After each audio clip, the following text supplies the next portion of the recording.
Chapter 1040. Shi Shang sat on the roof until the sky turned dark before he left. When she left, the entire Qianyu Pavilion already knew that she had beaten up the two leaders of the Hall of Punishment and Hall of Wind and Cloud, as well as Qian Xian, who was known as the most handsome man in Qianyu Pavilion. How could this be? No matter how powerful an assassin was, he was still an assassin and a tool of Qianyu Pavilion. But the leaders were different. They were recognized by the Pavilion Master. How dare they beat the leaders? Did they become stupid after being beaten up outside?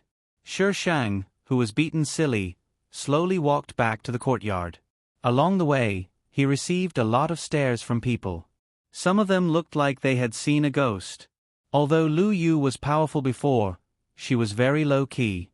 She was so low-key that no one could see her unless she was out on a mission. What are you looking at? Shi Shang fiercely stared at the passerby who kept looking back. The passerby quickly lowered his head and ran away. Lu Yu became fierce. Shi Shang opened the courtyard door and went in. Lu Lin immediately greeted him. "Sister, are you okay? What can happen to me? Didn't you hear that I beat up those two old bastards?" Shi Shang sniffed. "What's that smell?" "Sister, how dare you beat them?" Lu Lin was very anxious. "Let's take advantage of the fact that they haven't come looking for trouble and leave." "Why should we leave? If you want to leave, you can leave." "I'm not leaving. Only an idiot would leave here." Shi Shang then remembered that this was the original owner's brother. Damn it, the original owner didn't ask her to come here to annoy her brother. She coughed and comforted him. "I have a way. Don't worry." "What's that smell?" "It smells good." Lu Lin wanted to continue, but Shi Shang's eyes made him a little afraid. He mumbled, "Qian Luo is here." "Qian Luo? Who?" After a while, a face popped up in Shi Shang's mind. Well, a bun face. Qian Luo entered Qianyu Pavilion later than them. He heard that she used to be the daughter of a rich family, but her family changed and she ended up here. Qian Luo was a sweet talker. She was adopted by the leader of Bai and Hall in less than 2 years. Her status in Qianyu Pavilion naturally took a leap. The Delicate Feather Pavilion was divided into 4 halls: the Hall of Penal Law, the Wind Cloud Hall, the 100-Piece Hall, and the Dark Hall. The Hall of Penal Law was the place where punishments were meted out, the Hall of Storm was the place where missions were issued, and the Hall of 100-Piece was in charge of the daily affairs of the pavilion, such as purchasing, cooking, and laundry. Finally, the Dark Hall was responsible for collecting information. The people from this hall basically did not appear in Liao Yu Pavilion. Very few people had seen them before. Even the hall masters had not seen them before. Of the 4 halls, the Dark Hall was the most powerful because it was directly under the Pavilion Master. The Disciplinary Hall and the Storm Hall were equally matched. In addition, the 2 hall masters were on good terms with each other. As long as the Pavilion Master did not interfere, the entire Delicate Feather Pavilion would be controlled by the 2 of them. Therefore, the Hall Master of the Bai and Hall was just a butler. The butler's adopted daughter. The original owner of the body was not very familiar with Qian Luo. She had only helped her once during training, but Qian Luo liked to run to her. "Why is she here again?" Shi Shang lifted her foot and walked inside. Lu Lin followed behind her step by step and answered truthfully, "She heard that you're back, so she came to see you." In the room, a little girl was holding her face and staring at the steaming soup on the table.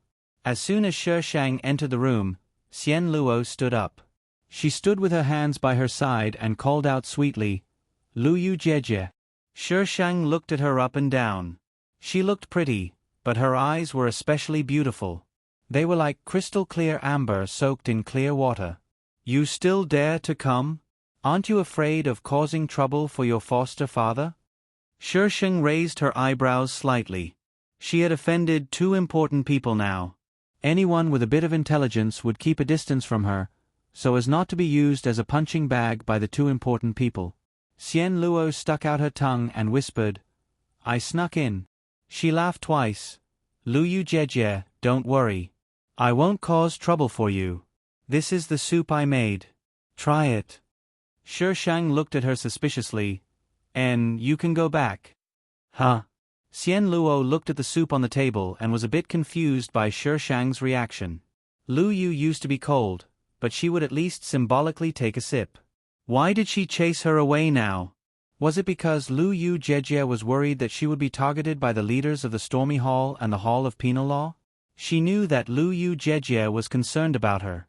After Xian Luo finished her thoughts, she said happily, Lu Yu Jejie, remember to drink the soup. I'll go back first.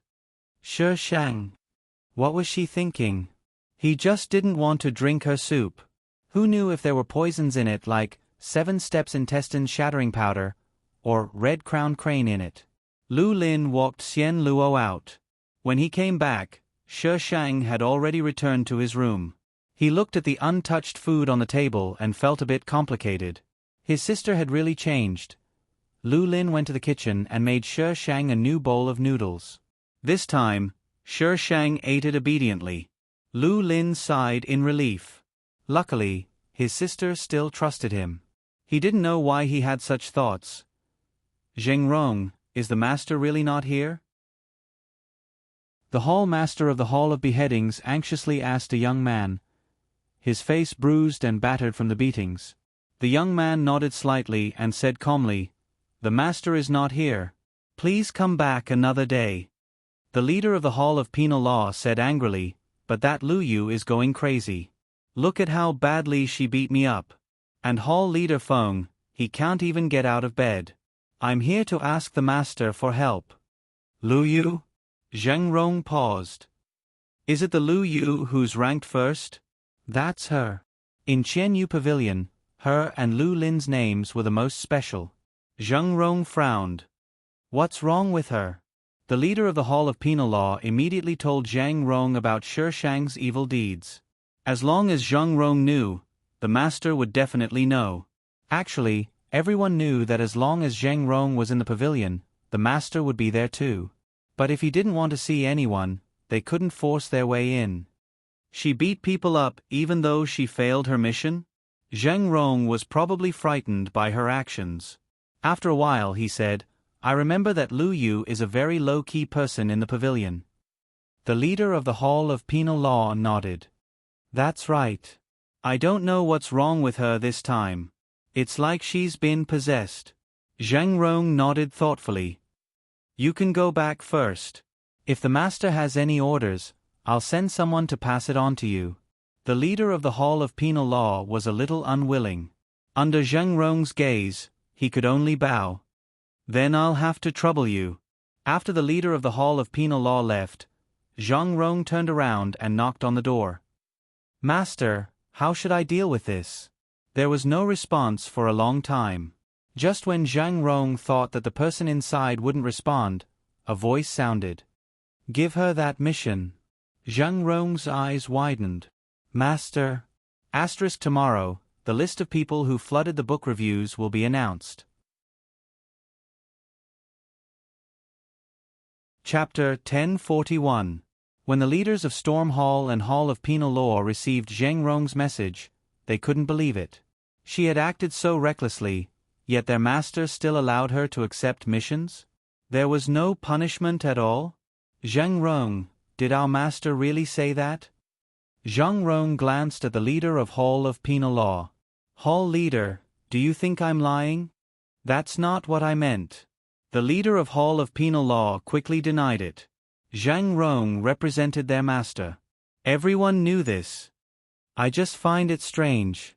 Why would our master let Lu Yu continue to accept missions? Don't guess blindly. Zheng Rong raised his eyebrows.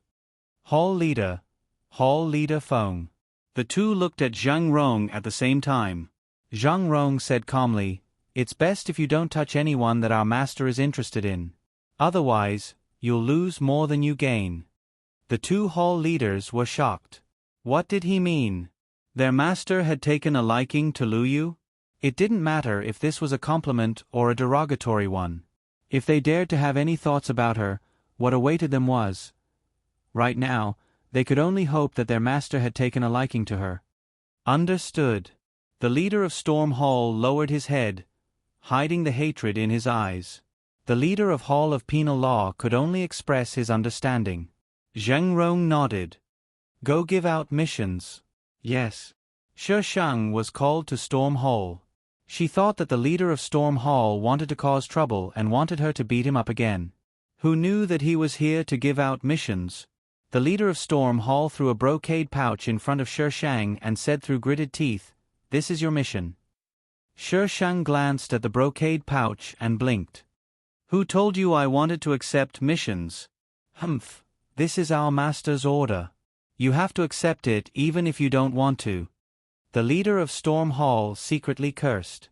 If it wasn't for our master, do you think you'd still be standing here? How dare you refuse?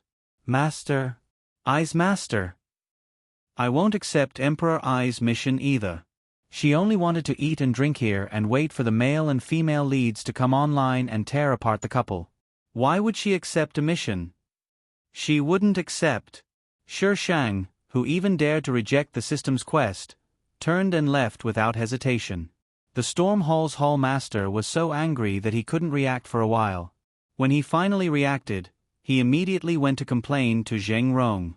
Zheng Rong couldn't accept the Shi Shang's arrogance, but since the Lord didn't say anything, he could only go to the Shi Shang personally. F***CK. Did you grow up eating tofu? Squat down, don't move, don't shake. I can't take care of you for the rest of your life.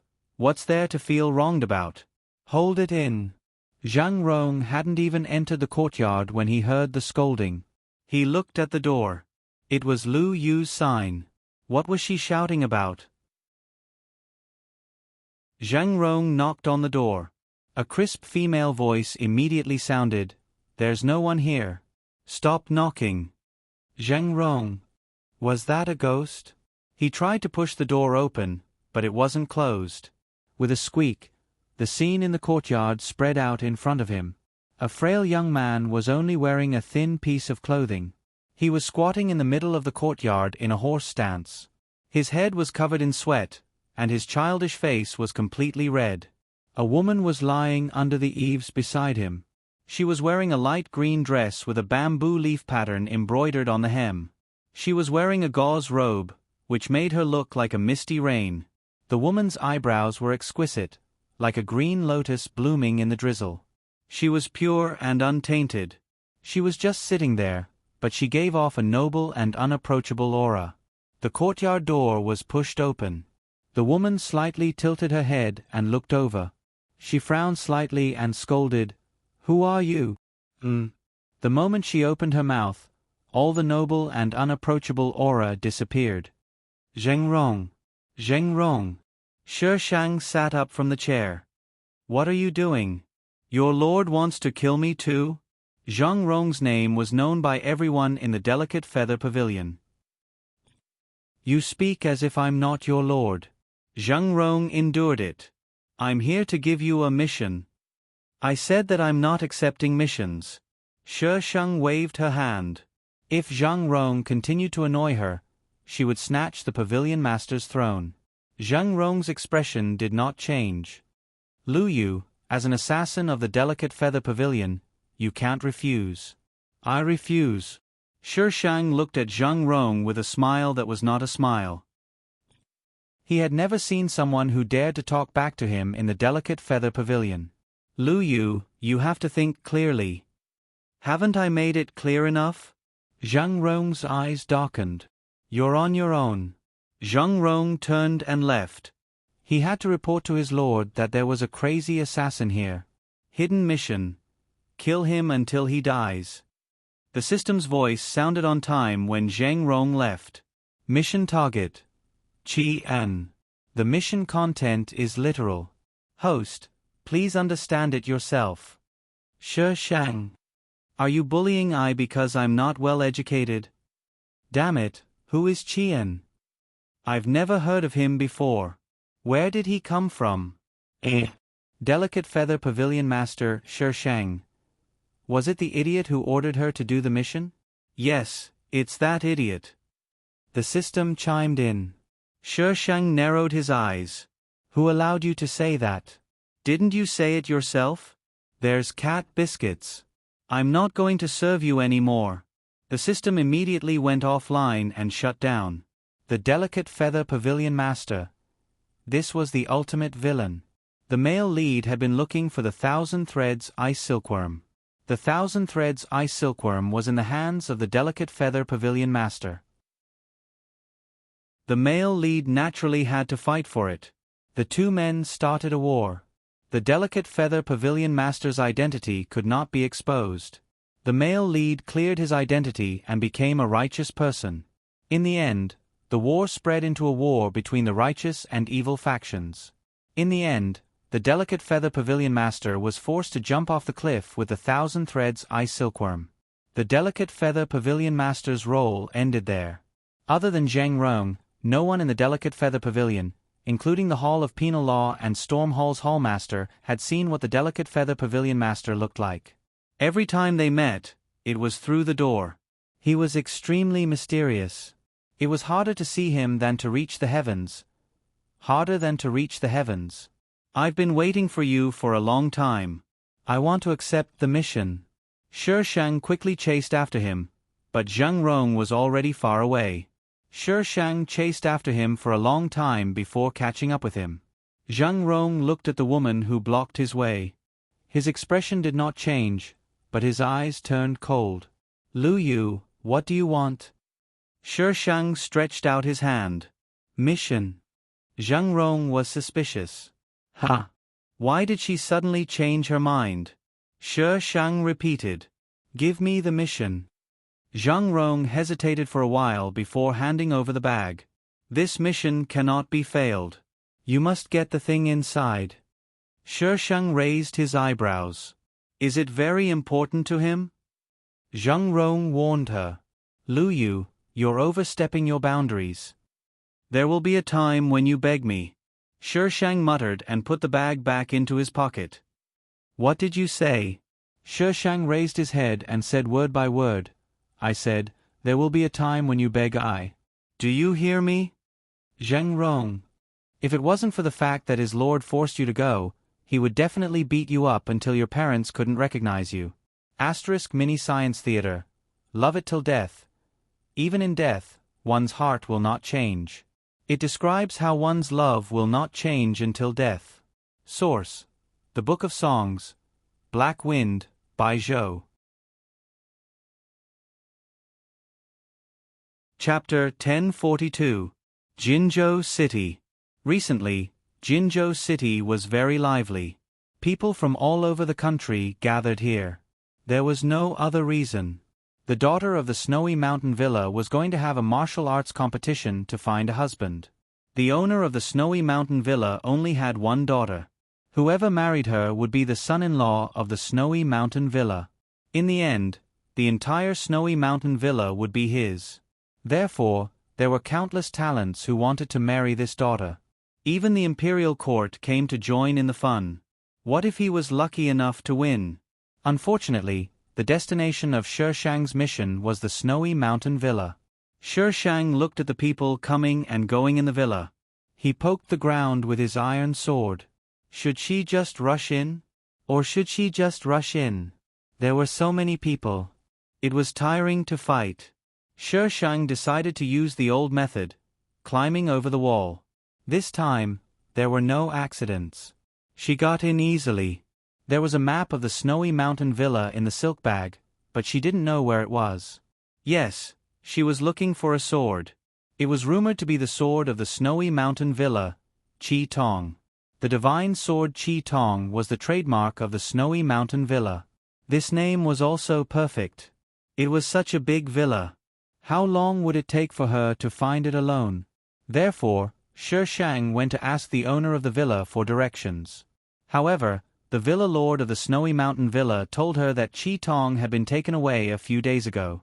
Who took it away? The owner swallowed hard. The sharp sword on his neck was about to cut his throat. The young master of the Sikong family, Sikong Feng. The male lead. Damn! How dare he steal I's business? Sikong Feng acted like a weak and sickly person in front of others. How did Sikong Feng take the sword away? The owner thought of something and his expression turned ugly. Shi Shang tightened his grip. Speak. The Qi Tong, originally belonged to the Seekong family. The Snowy Mountain Villa was just keeping it.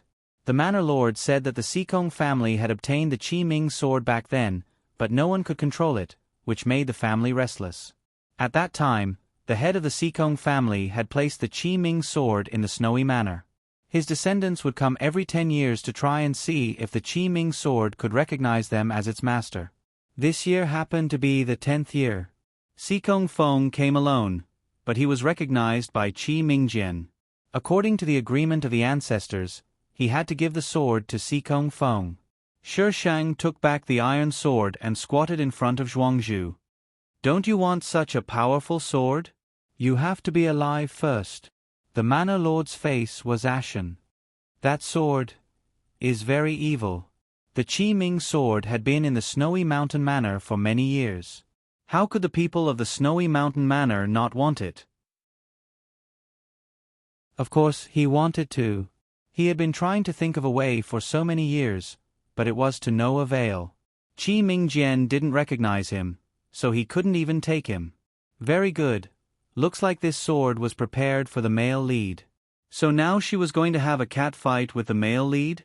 Shi Shang had beaten up the owner of the Snowy Mountain Villa. How could the owner bear it? As soon as he walked out of the villa, a group of people chased after him. "Catch her!" Shi Shang looked back and ran. She had to save her strength for a cat fight with the male lead. She didn't want to fight with these idiots. They couldn't catch up with Shi Shang's speed. He disappeared in a few blinks. Shi Shang ran for a while in a few alleys and slowed down. She had to find the male lead now. But where the hell was she going to find him? The system wasn't online. "Have you heard? The Qi Mingjian has been born. It's in Seekong Feng's hands."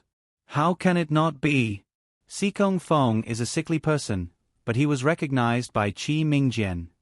You can't judge a book by its cover. But I'm afraid Seekong Feng's coming days won't be easy. He can only have the Qi Mingjian stolen. That's true. Recently, the news about Seekong Feng getting the Qi Mingjian had spread throughout the martial arts world.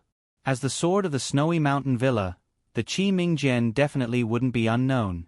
Countless people in the martial arts world wanted to get this sword. Seekong Feng was famous for being sickly.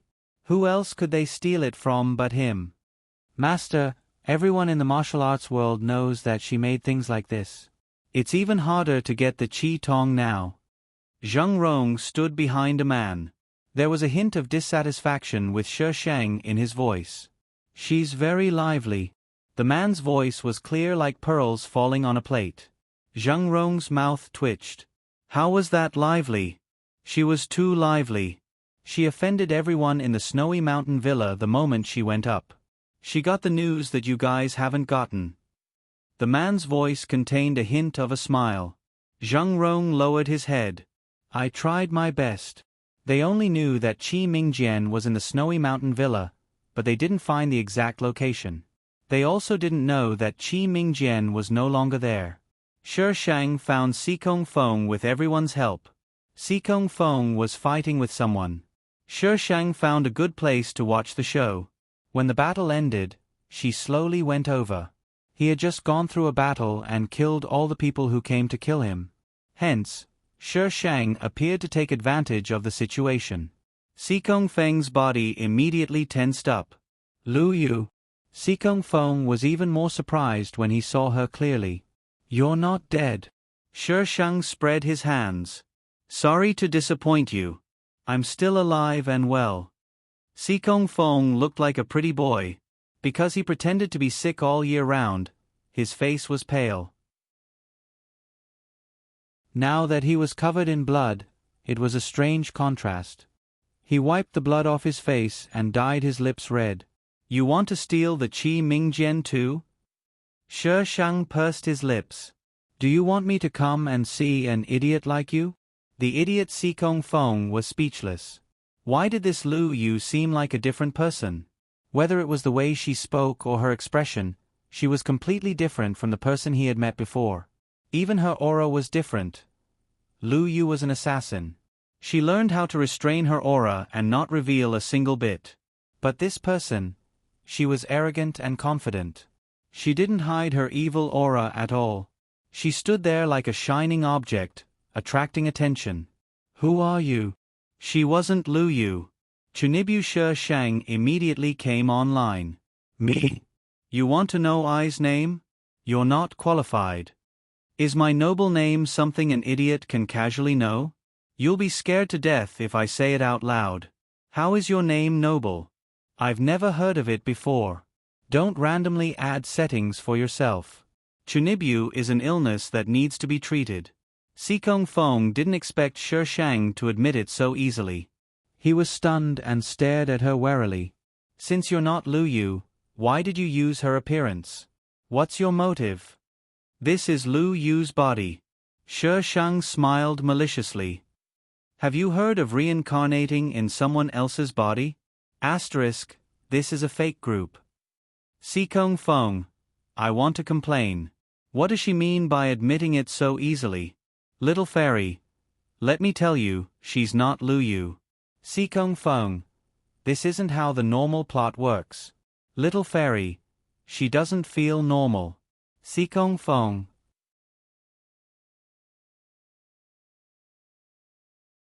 Chapter 1043. Of course, Sikong Feng had heard of this before, but it was just a legend. How could he take it seriously? Shi Shang continued to explain to the male lead. To put it simply, I'm using Lu Yu's body, but my soul isn't Lu Yu's. Sikong Feng didn't know how to calm down. How can you prove it? This woman was definitely scaring him. How could there be such a thing as a reincarnation technique in this world? Prove. Shi Shang hummed before scoffing coldly. Believe it or not, why should I, LZ, prove it to you? F** King retard. Sikong Feng, that's enough nonsense. Come on. Shi Shang rolled up his sleeves. Something was going to happen if they continued chatting. Let's kill him first. Sikong Feng wanted to say something, but Shi Shang was already attacking him. He could only hold the sword in his hand and fight against Shi Shang. Qi Ming's sword looked very heavy. It was wide and had complicated patterns carved on it. It looked like a piece of art placed in a glass display. Shi Shang wanted to break Qi Ming's sword at first, but he remembered that his wife wanted it. If he broke it, his wife would get angry with him. He could only aim at Sikong Feng. Sikong Feng still had a lot of luck on him. If Shi Shang wanted to cut him, there would be a lot of resistance. Clang!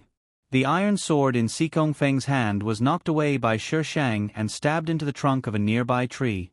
Sikong Feng's stomach was filled with the smell of blood. He forcefully suppressed it. She wasn't trying to steal the sword. She was trying to kill him. Sikong Feng steadied his breath. Since you're not Lu Yu, why do you want to kill me? Shi Shang's eyes curved. Lu Yu's last wish is to kill you. I have to help her fulfill it. Lu Yu's mission was like that. She definitely didn't have a stepmother. Yes. Definitely not. She's already dead. What can she give you? Sikong Feng continued to stall for time. Whether he believed it or not, he had to say it now. As long as you stop, I can give you what you want. You can't afford it. Shi Shang snorted. What do you want? Pavilion Master of Lianyu Pavilion. Sikong Feng. He really couldn't afford it. If he could defeat the Pavilion Lord of Delicate Feather Pavilion, then he would directly bring people to attack Delicate Feather Pavilion. Shi Shang calculated the time and felt that if they continued to waste time, something big would definitely happen. Therefore, she was no longer slow. Instead, she quickly took down the male lead and tied him to a tree. She also stuffed his mouth while she was at it. Shi Shang stood in front of him with a faint smile on his face. It's okay. If you hate me, just show it. The more you hate me, the better. That way, you'll collapse faster. The day I kill you is just around the corner. It seemed that the male and female protagonists both broke down relatively quickly. As expected, hatred was the key to destroying a person. It seemed that he would have to do more evil in the future.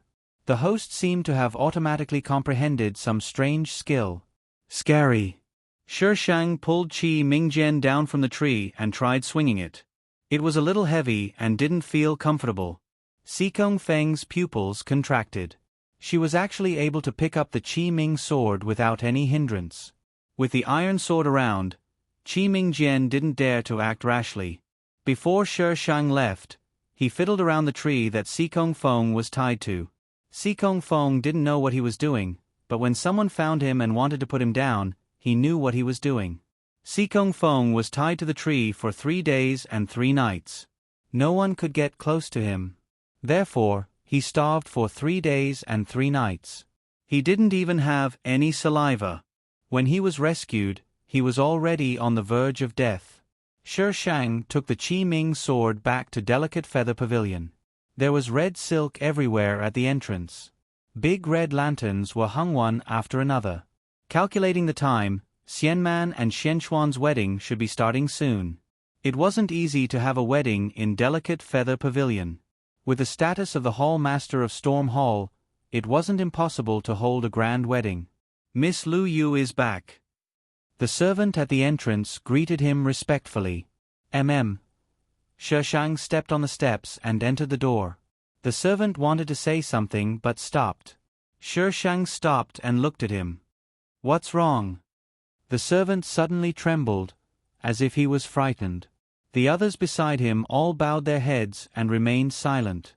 Shi Shang. What? She didn't do anything. The servant stammered. Young Master Lu Lin has gone missing. Shi Shang frowned. When? 3 days ago. The servant didn't dare to look at Shi Shang. Oh. Shi Shang replied and continued to walk inside. The servant was a little confused. This reaction. Why was it so calm? Who in Delicate Feather Pavilion didn't know that the person she cared about the most was Lu Lin? Shi Shang returned to the courtyard unhurriedly. The courtyard was very quiet. There was no one there. Before she left, she dared to leave Lu Lin here because she was prepared. Lu Lin couldn't have been caught. Anyone who dared to touch him wouldn't have a good ending. That could only mean that Lu Lin left by himself. Sister Lu Yu. A soft voice came from the top of the wall.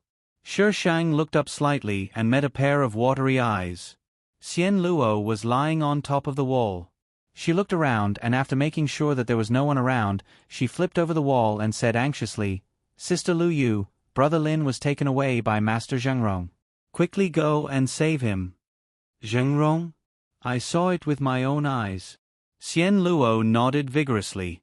That day, she wanted to come in to look for Lu Lin, who knew that she would see Zhengrong and Lu Lin talking at the door. After that, Lu Lin left with Zhengrong. After that, news of Lu Lin's disappearance spread. Treacherous. This time, Feng Ci would definitely be difficult to deal with. Shi Shang scratched his head. F***CK. If he was difficult to deal with, he would sleep with him first. He didn't believe that he wouldn't succumb to I. Shi Shang sent Xian Luo away. In the center of Delicate Feather Pavilion, there was a pavilion that no one was allowed to enter. That was the Pavilion Master's territory. Shi Shang flipped in from the side window. It was a very large room. There were some boxes inside. He didn't know what was inside, but they were all covered in a thick layer of dust. Shi Shang glanced around and opened the door. There was a corridor outside. There was no one and it was silent. Shi Shang searched the second floor but couldn't find anyone. She went to the third floor. The third floor should be Qi An's room and study. It was relatively spacious and clean, but Shi Shang didn't see anyone.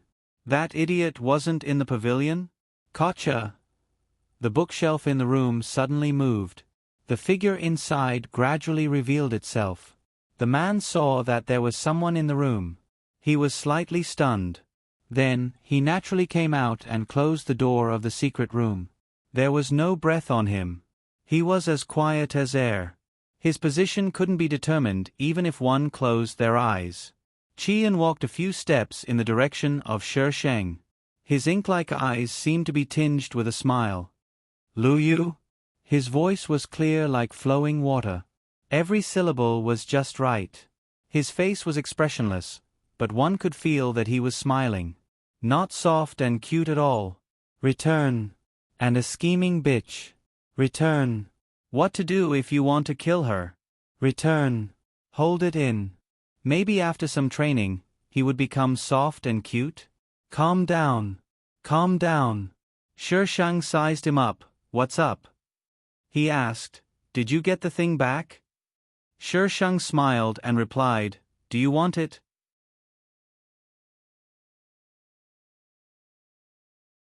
Chapter 1044. Qian spat out 2 words. Lu Lin. You want to use him to threaten me? Shang raised an eyebrow. You care about him a lot.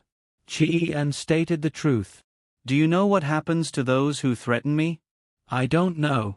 Do you want to try? One of them laughed silently, while the other laughed proudly. The air seemed to be filled with invisible sparks. Qi Ming's sword is useless to you. A clear voice shattered the stillness in the room. There's only one Lu Lin. Your choice is related to his life. Shang crossed his arms and laughed sarcastically. If you have the ability, then kill him for me to see.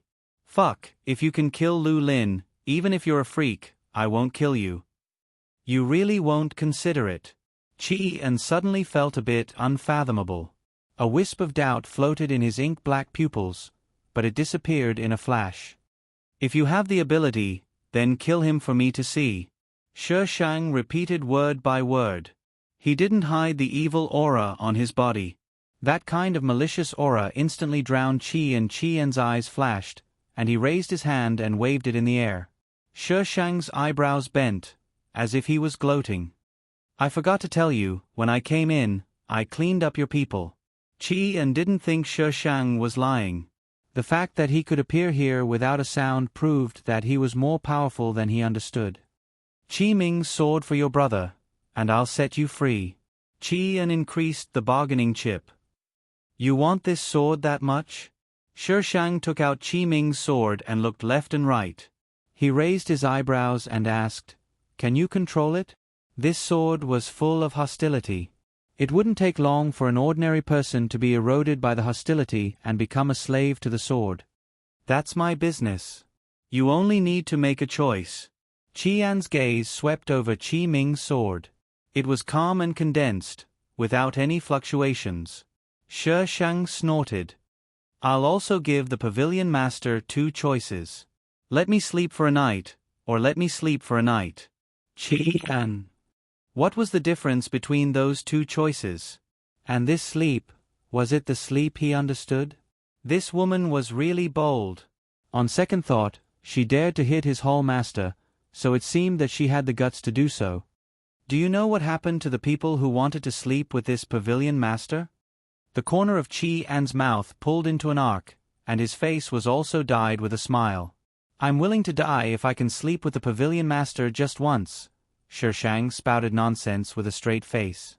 Qian calmly looked at Shang, trying to distinguish some hidden information from her face. Unfortunately, there was nothing. There was a faint smile on her face. It was flawless and perfect. That pair of eyes were as calm as water, without a single ripple. It blocked his line of sight, preventing him from peeking into the depths. Arrogant and conceited. It was dangerous and dark. Are you really not worried about your brother? Even if she had gotten rid of the people outside, he still had many people. Lu Lin's life was still in his hands. Pavilion Master, you can try. If you die, it's my loss. Shang spread out his hands. Qian really wanted to try, but he didn't know why, but he had an intuition that once he gave this order, something unexpected would happen. Shang approached Qi and, Pavilion Master, why don't we do something happy? Qian stood still, watching the woman approach him. Her fingers climbed onto his waist. The moment she gently tugged, Qian grabbed her hand, turned around, and pressed her onto the table next to him. The teacup on the table was swept to the ground, making a crackling sound as it shattered. Qian supported the table with one hand. His eyes were dangerous and bloodthirsty, but he was smiling. His voice was even softer, as if he was coaxing a disobedient child. Lu Yu, don't challenge the bottom line. Shi Shang still had one hand that could move. She fiercely grabbed Qi An's collar and pulled him closer. Her voice was fierce. I want to see what your bottom line is. If I'm not even your bottom line, then there's no need to continue. Even if you don't have any memories, there's no need. The next moment, the two people's positions were reversed. Qi An was below, Shi Shang was above. The air seemed to stagnate. The danger in Qi An's eyes had reached its peak. Lu Yu. Qi An's voice was hoarse. You dare. Shi Shang reached out and pulled his belt. Then let's see if I dare. Qi An was probably angry. His cheeks were a little red. He suddenly exerted force and the two people's positions were reversed again. I really don't think I dare to kill you. Come, I'll let you kill me. Shi Shang stretched his neck under Qi An's hand. You just need to pinch me gently. Qi An's hand didn't fall for a long time. He stared at Shi Shang as if Shi Shang was some kind of monster. He suddenly retreated, but the next moment, Shi Shang pressed him down again. This time, it wasn't on the table, but on the ground. I'll give you a chance. Shi Shang leaned over and whispered in his ear. The ancient clothes were complicated. Shi Shang was a little annoyed. When he finally tore them apart, there was a sudden knock on the door. Lord, are you inside? Shi Shang's face instantly turned ugly. Fuck your uncle, you didn't come earlier or later. You came at this time. Greetings to the plot lord and his family. This plot was really rotten. Qi An suddenly smiled. His white and strong chest was faintly discernible under his clothes. Shi Shang pressed him down and didn't move. He lowered his head and stared at him. Wait until the people outside leave. Don't think I will let you go. Her black hair fell on his chest. The tip of her hair swept across his chest, causing him to tremble. Qi An probably guessed Shi Shang's idea. He suddenly lifted his foot and kicked the broken porcelain next to him. Lord. Zhang Rong, who was about to leave, heard the movement and knocked on the door again. He didn't hear a sound for a long time. He slightly frowned and directly pushed the door open. His line of sight just happened to see the corner of the cloak drawing a beautiful arc in the air. After a slight sound, calmness was restored. Qi An stood with his back to Zhang Rong. Zhang Rong was startled and quickly lowered his head. Lord. Why didn't the Lord make a sound in the room?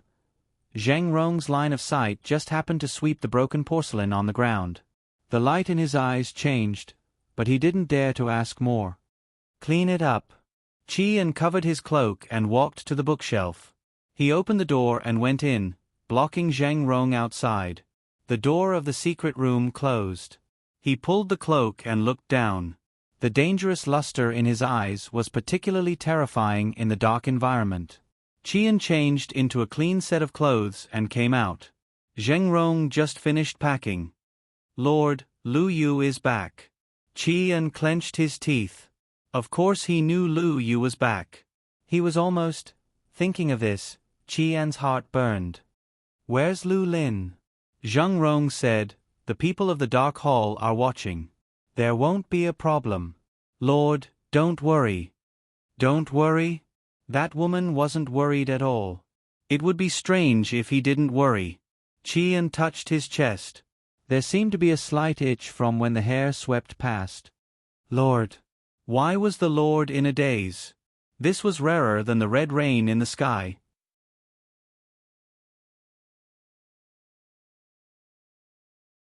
Chapter 1045. When Shi Shang came out of the attic, he met Qian Man. Qian Man was explaining things to the servants, her face full of the shyness of a girl who was about to get married. Killers were not allowed to fall in love. This was the rule of Qian Yu Pavilion. Shi Shang secretly tried to figure out the brain circuit of the scheming pavilion master.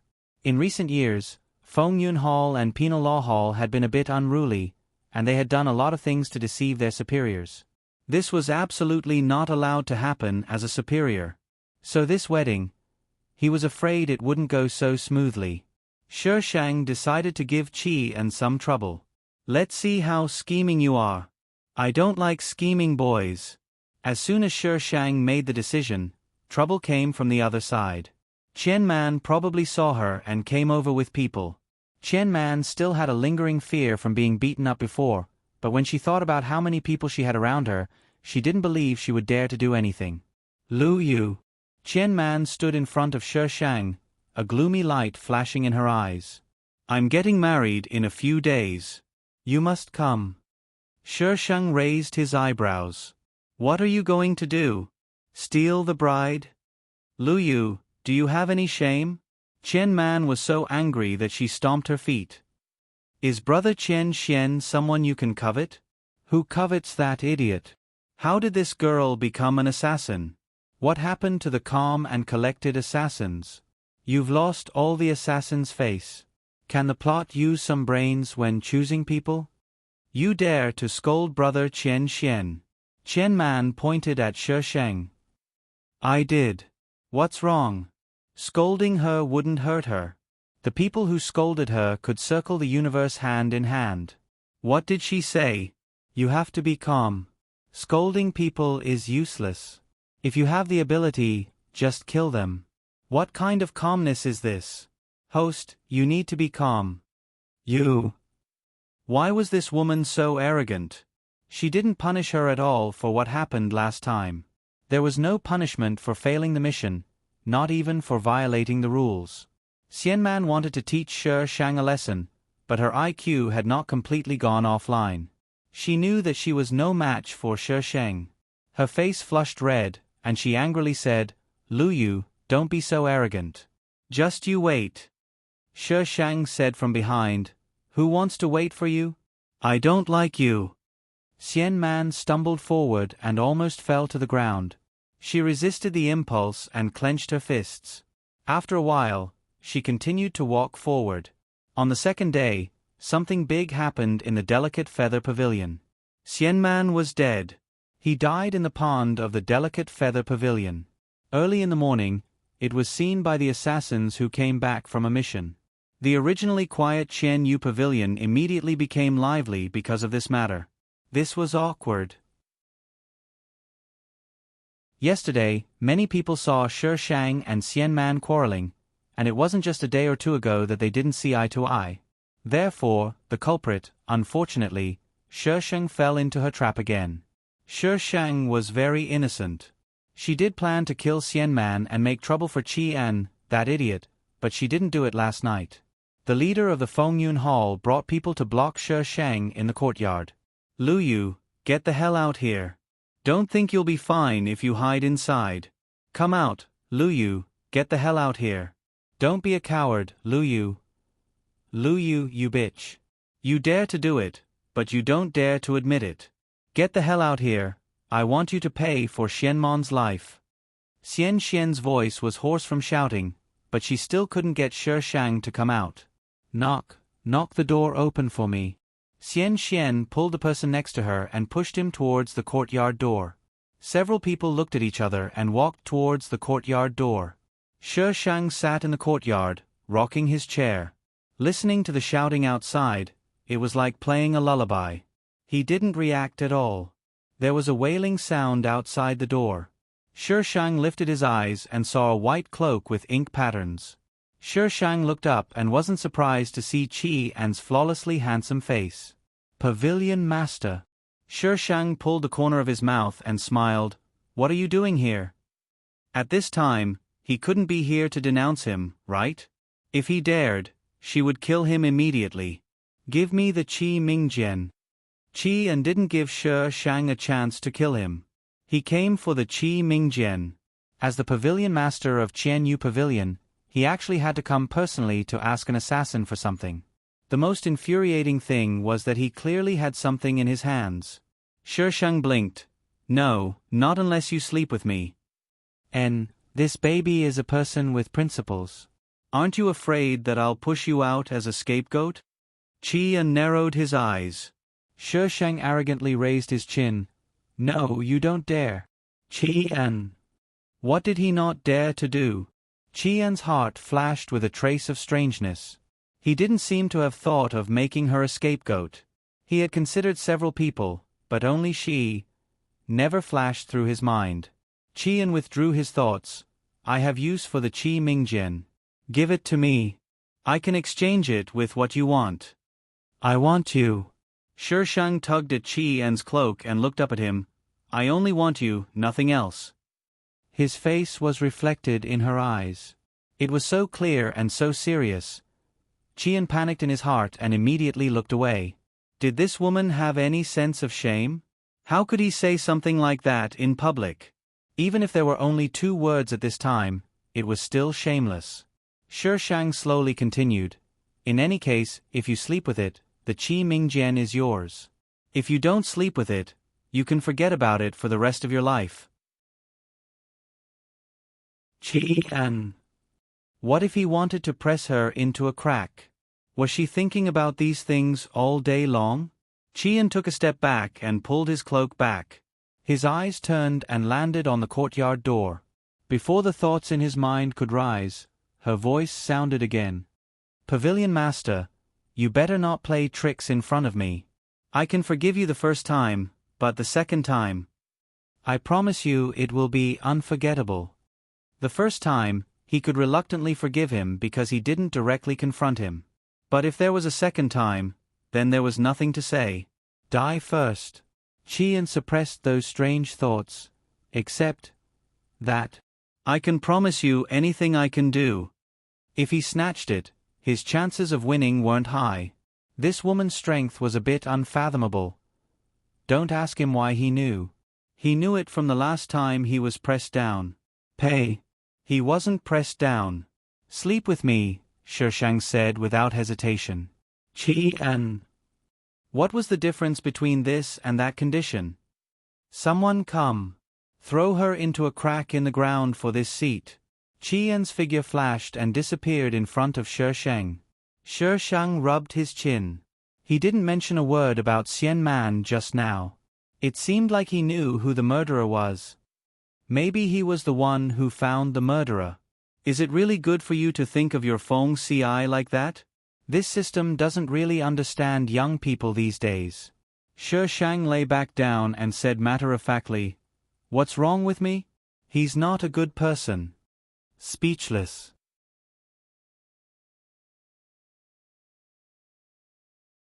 Chapter 1046. The Hall Master of Storm Hall insisted that it was Shishang who did it and wanted to take her life to pay for Xian Man's death. Zheng Rong came out and told everyone to calm down. The specific situation had to be investigated before dealing with it. However, the Hall Master of Storm Hall waited for several days and Zheng Rong didn't come out.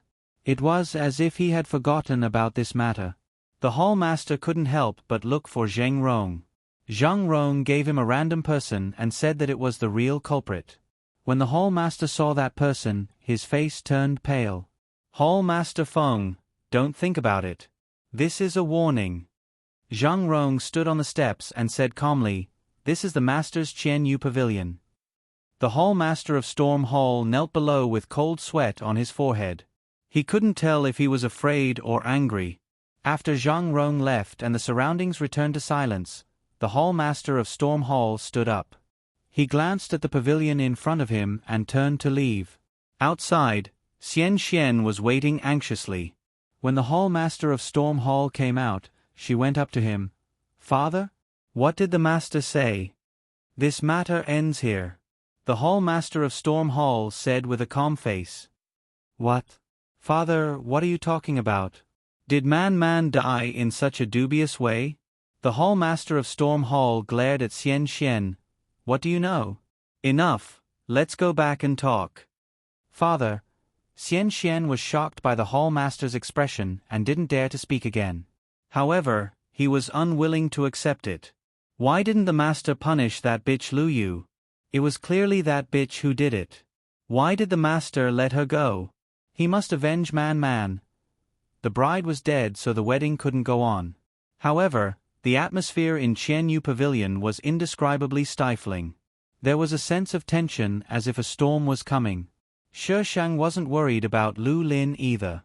He was fiddling with Qi Mingjian in her courtyard all day. Sister Lu Yu. Xian Luo flipped over the wall and ran to Shishang. Is Brother Lin okay? Shi Shang didn't raise his head and replied, "He won't die." Qian wouldn't do anything to Lu Lin. Even if he wanted to, he couldn't. But Xian Luo blinked her big watery eyes. The worry in her eyes could be seen clearly. She felt a little uncomfortable in her heart. In the past, Big Sister Lu, you cared so much about Big Brother Lin. But now, Big Sister Lu, you didn't look worried at all. Shi Shang stabbed Qi Ming's sword to the side and glanced sideways. "Don't come to me if there's nothing important." Xian Luo twirled her fingers and said softly, "I'm worried about Brother Lin." "Worrying won't feed you. Sister Lu Yu." Xian Luo looked at Shi Shang carefully. "You seem to have changed." "Yes," Shi Shang replied. "I've changed. Can you leave now?" Xian Luo was probably frightened by Shi Shang's sudden coldness. She looked a little wronged. She bit her lips, looked at Shi Shang deeply, and jumped over the wall to leave. Shi Shang was waiting for Qi An to come. If he wanted Qi Mingjian, he would definitely come. She didn't wait for Qi An, but Xian Xian came first. Because she was waiting for Qi An, she didn't put up defensive talismans around the courtyard. That was why Xian Xian could sneak in. Xian Xian wanted to avenge Xian Man, but he didn't even see the person before he was put down by Shi Shang. Shi Shang was about to kill him when Qi An mysteriously appeared beside her. He raised his hand and pressed down on her hand. "Lu Yu, have you asked for my opinion before killing my people?" Shi Shang shook him off. "What's your opinion?" Qi An stood against the light, so Shi Shang couldn't see the expression on his face. His head moved, and his eyes fell on the figure on the ground. "This is my Qian Yu Pavilion's people. I have the final say in their life and death. Including you." Shi Shang grinned. The moonlight shone into her eyes, making her look even colder and colder. "Pucci." The courtyard suddenly fell into a dead silence. After a long time, Shi Shang pulled out the iron sword. His voice was faint. "He wants to kill me." Qi An's voice was emotionless. "Do you know you'll ruin my plan? And what do you want?" Shi Shang tilted his head. "Get rid of those two old farts? I can help you. I don't need any reward. Just giving me my body is enough." "Qi An. I've never seen such a shameless woman. But she's so damn attractive." Qi An pinched himself and bent down to pick up the unconscious Xian Xian from the ground. With a leap, he jumped to the top of the wall and disappeared into the night with a few flashes. Shi Shang sighed. "So difficult. Not cute at all." Xian Xian disappeared.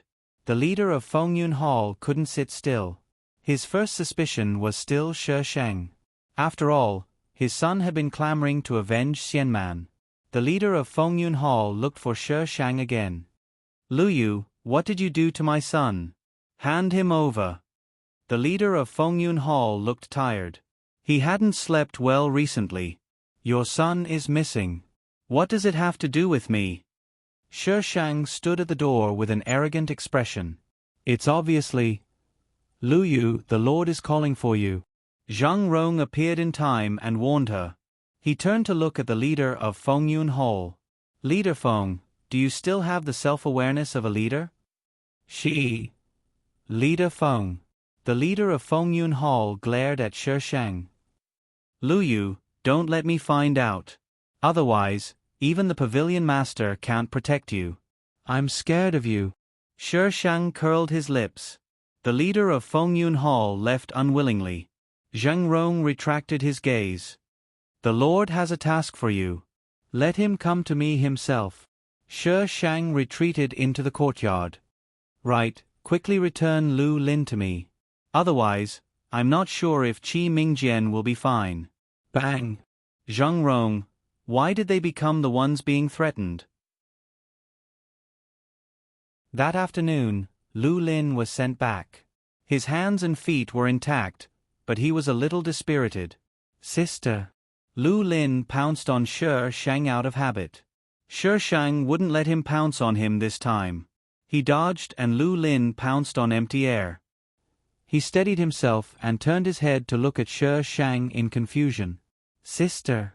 Shishang's expression didn't change as he said, men and women shouldn't touch each other. Lu Lin lowered his head in disappointment. Oh. Sister didn't care about these things in the past either. Did they do anything to you? Lu Lin shook his head. Young Master Zhang Rong said it was to protect me. Sister, are you on some dangerous mission again? Which of my missions isn't dangerous?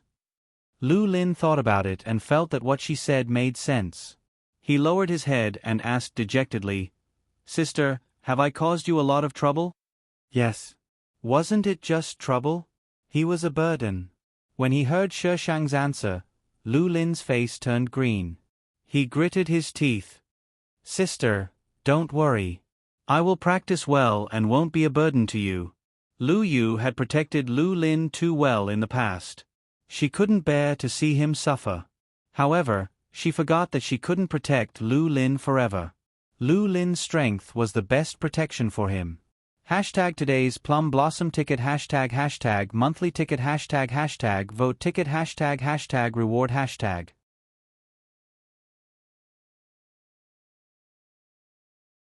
Chapter 1047.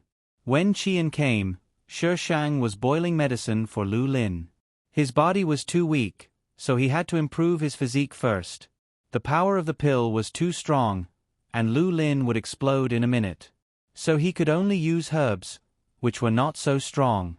Smelling the bitter smell of the courtyard, Qian didn't want to come in at all. He stood on the wall and stared at Shishang. What are you doing up there? Shishang looked up at him. Does this make you look taller? King retard. You come up. Up your uncle. You come down. You come up. Do you want to come down? Shishang looked away and continued to boil the medicine. So not cute, this baby won't serve. Qian. You want to sleep with me with this attitude? Dream on. Qian stood on top for a long time, and finally moved his noble feet and landed in the courtyard. He really wanted to strangle her. He thought so in his heart, but in his actions, he didn't want to at all. Are you injured? Do I look injured to you? Her face was ruddy, and her breathing was normal. There was no sign of injury. Qian's eyes fell on the medicine pot. Why are you boiling medicine? Why are you looking for me? Shishang didn't answer and changed the topic. Have you thought it through? Are you going to exchange your body for the Qi Ming sword? Qian's hand came out from under the cloak, and he threw a brocade bag at Shishang. Complete this task, and I can agree to your conditions. He paused, and a smile suddenly appeared in his eyes. Anyway, I won't lose out, right? He was a man. Even if he slept with her, she would be the one to lose out. Shishang looked at him suspiciously and opened the brocade bag. There was a note inside with a task written on it. Bring back the Swallow Valley Master? Why did he offend you? What the hell was Swallow Valley? Sort of. Qian's eyes flashed with danger. Since he offended you, just kill him. Why bring him back? Bring him back for the new year? Lu Yu. Qian called softly. If you want me to agree to your conditions, do as I say. *CK. You are the daughter-in-law, so you have the final say. Who else has offended you? Tell me all of them. I will tie them up and bring them back. Shishang waved his hand domineeringly. Buy one, get one free. Don't miss this opportunity. You only have one chance. Qian, he took a deep look at Shishang and jumped onto the wall. I'll be waiting for your good news. Wash yourself clean and wait. Qian almost fell off the wall. He steadied his breath and quickly disappeared from Shishang's sight. Shishang clutched the brocade pouch and headed back to Swallow Valley. Lu Lin, Shishang shouted into the room. Sister. Lu Lin jogged out from inside. His hands and face were stained with flour, which made him look very funny. I'm going out for a while. Remember to boil and drink the medicine. Your body might have a reaction, but no matter how painful it is, you have to endure it, okay? Where is big sister going? Children shouldn't ask about adult matters. Lu Lin. He wasn't young anymore. Shi Shang left the iron sword to Lu Lin and told him not to go out and wander around. He also told him not to eat anything of unknown origin. He wasn't even allowed to eat the things that Qian Luo brought.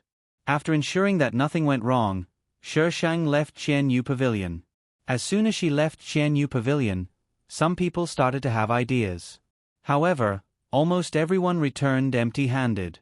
They couldn't even enter the courtyard. Even if someone coaxed Lu Lin out, a sword would come out of nowhere and beat them up. If they ran too slowly, they would probably lose their lives there. Now, their attention was no longer on Lu Lin, but on the sword.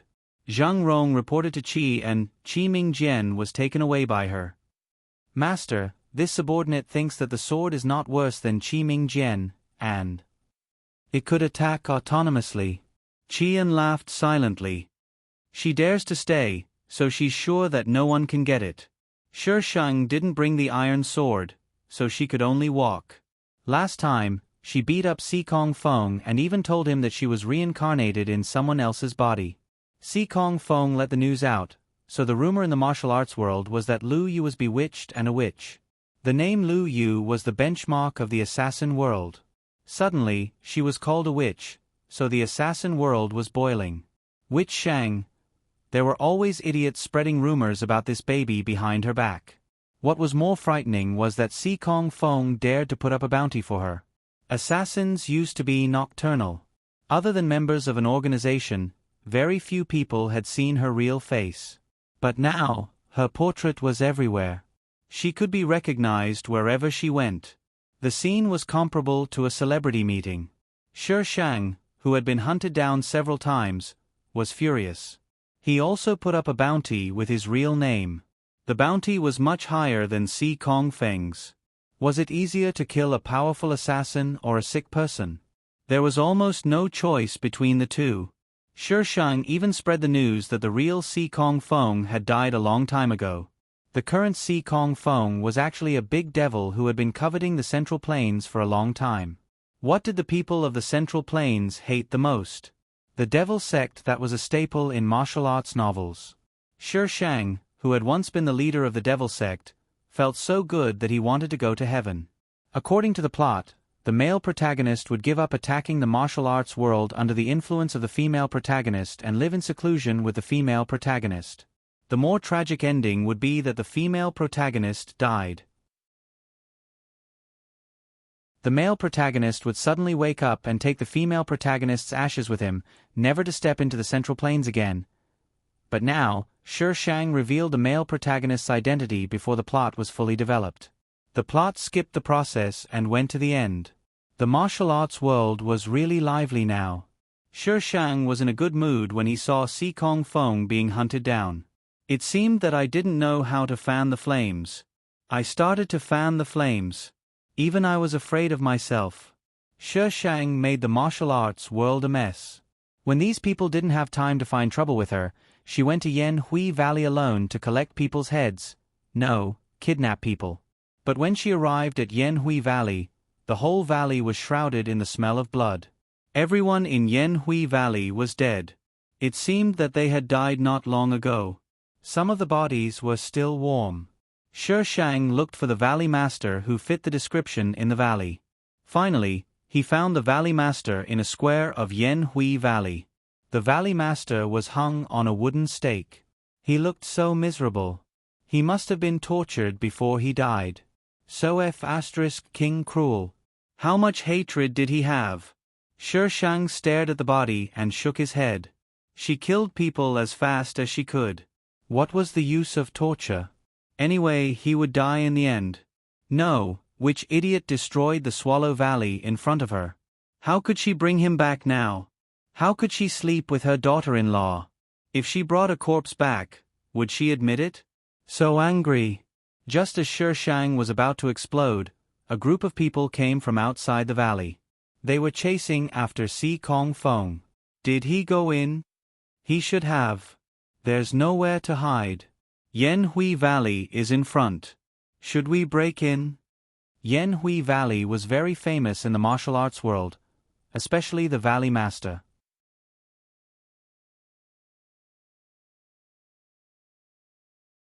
Chapter 1048. The Valley Master of Swallow Valley was called Yen Huichun. His skills matched his name very well. He was a doctor who saved the dying and healed the injured. He was known as a godly doctor in the pugilistic world. In other words, every Valley Master of Swallow Valley was a godly doctor. This was a hereditary organization of godly doctors. Now, the godly doctors' organization had been wiped out. The hereditary inheritance was over. It was so sad. When Shi Shang went out, he bumped into the people entering the valley. Lu Yu. Why was she here? Was she also chasing after Si Kong Fong? Everyone's gaze quickly swept behind her. They saw some corpses lying there from afar. Everyone's expression changed. They shouted, "You killed the people of Swallow Valley? Hey, be reasonable. They were already dead when I came." Shi Shang was furious. I still wanted to talk to the murderer about life. Lu Yu, stop quibbling. Why did you kill the people of Swallow Valley? She actually dared to quibble when she was caught on the spot. Shi Shang glared at the person who spoke. I said it wasn't I. Throwing all the blame to I. Making me take the blame just because of a disagreement. No. Someone else asked, where is the Valley Master? Shi Shang used his chin to point in the direction of the square. He's hanging over there. Hanging dead. You still say you didn't kill them. Lu Yu, why are you so crazy? You want to wipe out the entire Swallow Valley, leaving no one alive. If they had an incurable disease in the future, where would they find someone to treat them? I's not blind. Can't you see him hanging over there? A bunch of retards. It hadn't been long since the people from Yen Hui Valley died, and she happened to be here. This kind of perfect and impeccable framing. Shi Shang narrowed his eyes and looked at the angry crowd. Why are you here? Lu Yu, you haven't answered our question. One of the men shouted. Shi Shang didn't back down and shouted back, shout your head. Answer I's question. Everyone, what did he mean by being more arrogant than them? Probably because Shi Shang's aura was a little scary, someone couldn't help but answer, we're chasing after Si Kong Fong. Male lead Darren? Cut the crap. Capture her first. Regardless of whether she was the murderer or not, there was nothing wrong with arresting her. Her hands were not clean. Hey, why are you guys so unreasonable? I wanted to have a good talk with you, but you just had to fight.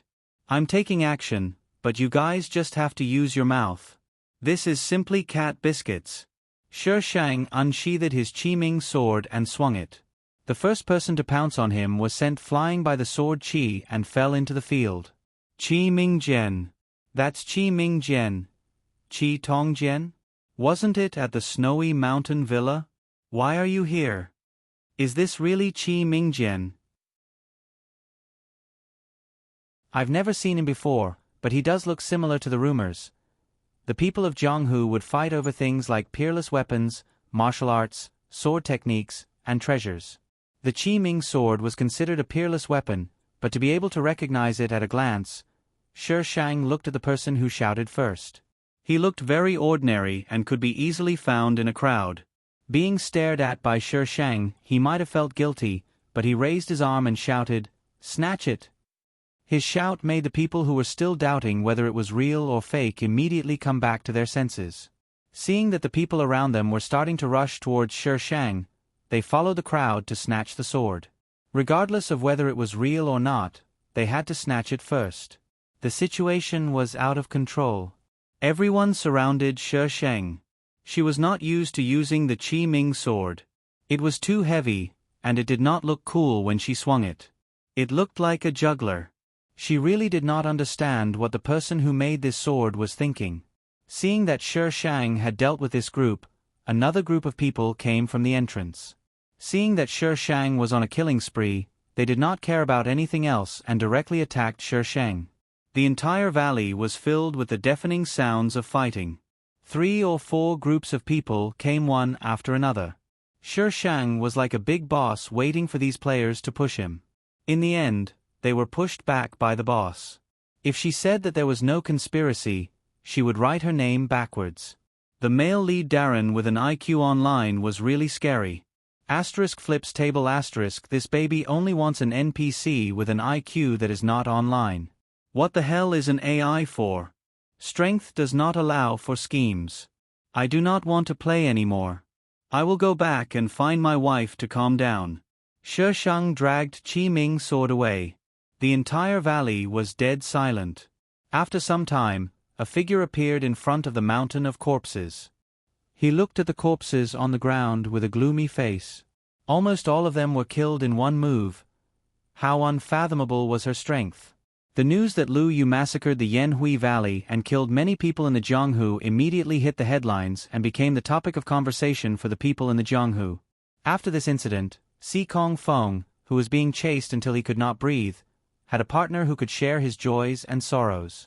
Shi Shang returned to Qianyu Pavilion half dead. She went straight to Qi An's pavilion. Shi Shang's body was stained with a lot of blood. Qi Ming's sword was also covered in blood.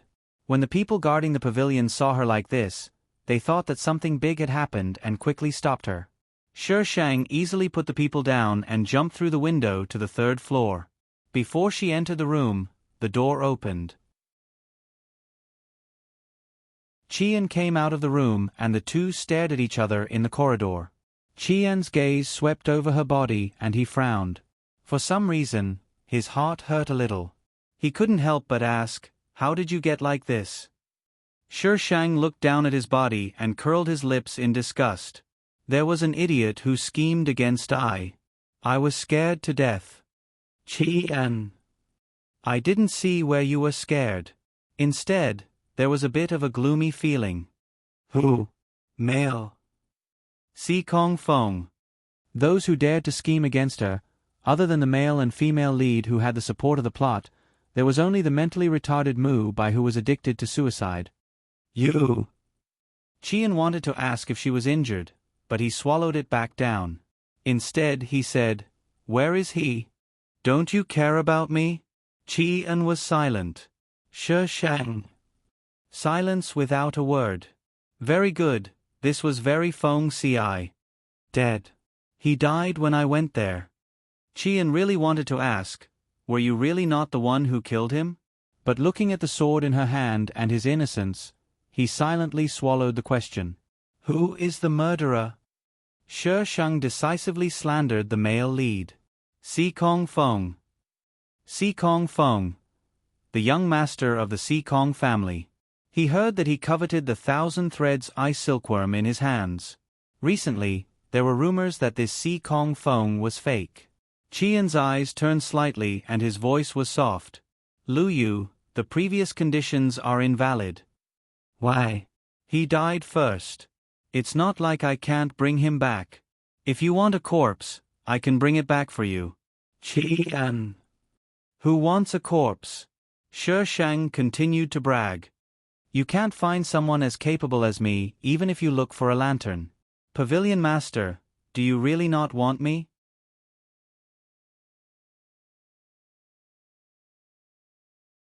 Chapter 1049. No matter what Shi Shang said, Qian didn't relent. So angry. Pavilion Master. Qian suddenly retreated and quickly entered the room. He closed the door and blocked Shi Shang outside. His voice came from the room. Go back and change into clean clothes. Shi Shang looked down at his clothes and knocked on the door with his sword. I don't mind changing at Pavilion Master's place. I mind. Shi Shang. Mind my ass. I don't want to play with you anymore. Qian didn't hear anything for a long time. He stood at the door for a while and opened it. There was no one outside. He stared at the place where Shi Shang was just standing. He was a bit distracted. Master. Why was Master distracted again? Master's condition hasn't been right recently. Did something big happen? Qian calmly retracted his gaze and turned to enter the room. Zhang Rong looked at the place where Qian was just looking. There was nothing special. He followed Qian in. Master, news just came. Yan Huichun is dead. He already knew. Zhang Rong was used to his master being so calm. Do you know who killed him? Qian gave a name without hesitation. Lu Yu. Master, how do you know? It's not her. Ah. Why wasn't it her again? You just said it was her. Master, your face changed too quickly. Zhang Rong saw that his master didn't want to explain, so he could only investigate himself. Master, Yan Hui-chun is dead. This subordinate will take people to Yan Hui Valley to take a look. The thing should still be there. Qian was silent for a while. I'll go personally. Zheng Rong was a bit surprised. He looked at Qian several times and bowed. Then this subordinate will go prepare. When Qian went out, Zheng Rong would usually follow him. Sometimes people from the Dark Hall would secretly follow, but if Qian and Zheng Rong were too fast, they would lose them. Qian and Zheng Rong left Qianyu Pavilion in the middle of the night.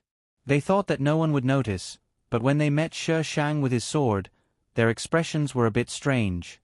Pavilion Master, what a coincidence. Shi Shang waved at Qian. Unfortunately, she was waiting for him. Qian was very sure. Lu Yu, what are you doing here? Zheng Rong glared at Shi Shang. He didn't know what his lord was thinking. How could he allow her to cross the line like this? Catching them in the act. Zheng Rong was curious. Catch what? Adultery? Pavilion Master eloped with you in the middle of the night. Isn't he trying to catch you in the act? Cough, cough. Zheng Rong choked on his saliva. Did this woman eat a bear's heart or a leopard's guts? He and the Pavilion Master were out on official business. What's more, you're not related to his lordship. What's there to catch? If you dare to say such things, his lordship will torture you to death. Zheng Rong looked at Qian expectantly. He had long found this woman unpleasing to the eye. Lord, hurry up and kill her. However, Qian only said softly, You go back. Zheng Rong. His lord must have been poisoned. How could he be so rebellious and only ask her to go back? Why are you still here? After Zheng Rong complained, he saw Shi Shang still standing in front of him. Shi Shang smiled and said, Why should I leave? The Pavilion Master called for you. How could his lordship? Zheng Rong's words were annihilated when Qian looked over. Was he really calling for him? No, his lordship. Why did you choose her? This woman doesn't seem to have good intentions. His lordship, what you're doing is wrong. Zheng Rong could only watch as his lordship and Shi Shang left and disappeared into the night. He looked up at the dark starless night sky. What's going on? What's wrong with his lordship? Shi Shang and Qian walked side by side on a dark path. It was already winter and the insects were hibernating. No sound could be heard around them. How did you know I was going out? Qian's voice traveled through the night. Shi Shang made a sound and reached out to grab his hand. Lu Yu. Qian called out in warning. Lang. Shi Shang's voice was very soft, like a cat's mewling. It scratched Qian's heart and made him feel uncomfortable. Taking advantage of Qian's absent-mindedness, Shi Shang quickly reached her hand into his cloak and placed it in his hand. Her hand was very cold, like ice. Qian pulled back his hand and turned to look at the person next to him. He could only see an outline, but he didn't know why, but he could feel that she was smiling. He hesitated and held her hand. Can you say it now? Shi Shang leaned toward him and her voice slowly sounded in the darkness. I told you that Yan Hui-chun was dead, but you weren't surprised at all. You didn't show any other emotions, which proves that you're not worried about whether he's dead or not. What you're looking for isn't Yan Hui-chun, but something else. If this thing is important to you, you'll definitely go to Yan Hui-chun in person, so I'll wait for you there. Qian recalled the scene at that time. She didn't show anything, but she had already analyzed so many things. Then what am I looking for? How would I know what you're looking for? Shi Shang retorted without any trace of politeness. She could analyze some things from what had happened, but how could she analyze something that had no trace at all? Blind guesses needed evidence. Qian let go of Shi Shang and distanced himself from her. Shi Shang, I'll tell you if you're going to be beaten like this. You're so arrogant at the slightest disagreement. Shi Shang continued to lean over. Then what are you looking for? Qian didn't speak. He wouldn't tell her. Qian continued to walk forward, but as he walked, he suddenly realized that the person beside him had disappeared. He turned his head and saw a blurry outline on the path in the distance. She stood there without moving. Qian turned his head and continued to walk forward. The path was winding, and soon he couldn't see the scene behind him. After a long time, he stopped and turned to walk back. The blurry outline became clear in his eyes again. The closer he got to her, the faster his heart beat. It was a very strange, but also very familiar heartbeat. He deliberately slowed down his pace. By the time he was in front of her, his heartbeat had calmed down. I knew you would come back. The woman's voice was light, with certainty and confidence. What if I don't? You will. Are you so sure? Of course. Qian was in a daze for a moment. He looked at the woman in front of him and had an impulse to spoil her. After a long time, he sighed in his heart and reached out to take her hand. Let's go. We have to get to Yen Hui Valley before dawn. Carry me. Qian. He really wanted to press her into a crack in the ground. Give her an inch and she wants a yard. Shameless. This is a fake group. Little Fairy. It's time to start spreading dog food again. Cherub. We like dog food. Little Fairy. What can I say? I'm also desperate. What if I don't want to update? Cherub. What do you want? Little Fairy. Vote to save my heart that's stuffed with dog food. Cherub. That's how I know. System. It's all a routine. Little Fairy. Routine wins people's hearts. Shi Shang. Oh? Little Fairy. I don't know anything. Hurry up and vote. I'll get lost first.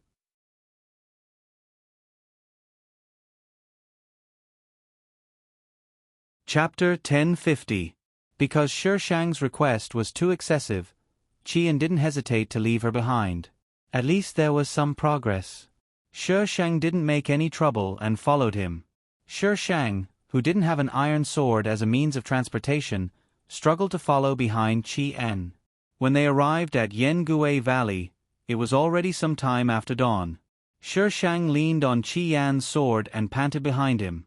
Qian had already entered the valley along with the blood on the ground. The corpses of the people Shi Shang killed were still piled up there. Fortunately, the weather wasn't hot and they weren't rotten. However, the strong smell of blood was still unpleasant. Qian's eyes darkened when he saw the corpses. He turned his eyes slightly and looked at the woman behind him. She didn't look this way, but when he looked over, she immediately turned her head and raised the corner of her mouth with a happy smile. Qian calmly moved his gaze away and continued to walk into the valley. Shi Shang didn't follow him in. Instead, he waited outside for him. About half an hour later, Qian came out from inside. His face was as heavy as water and he couldn't see the result. Found it? Shi Shang raised his eyebrows and asked him. His expression was a bit suspicious. Qian glanced at her and shook his head. No. Qian thought for a moment.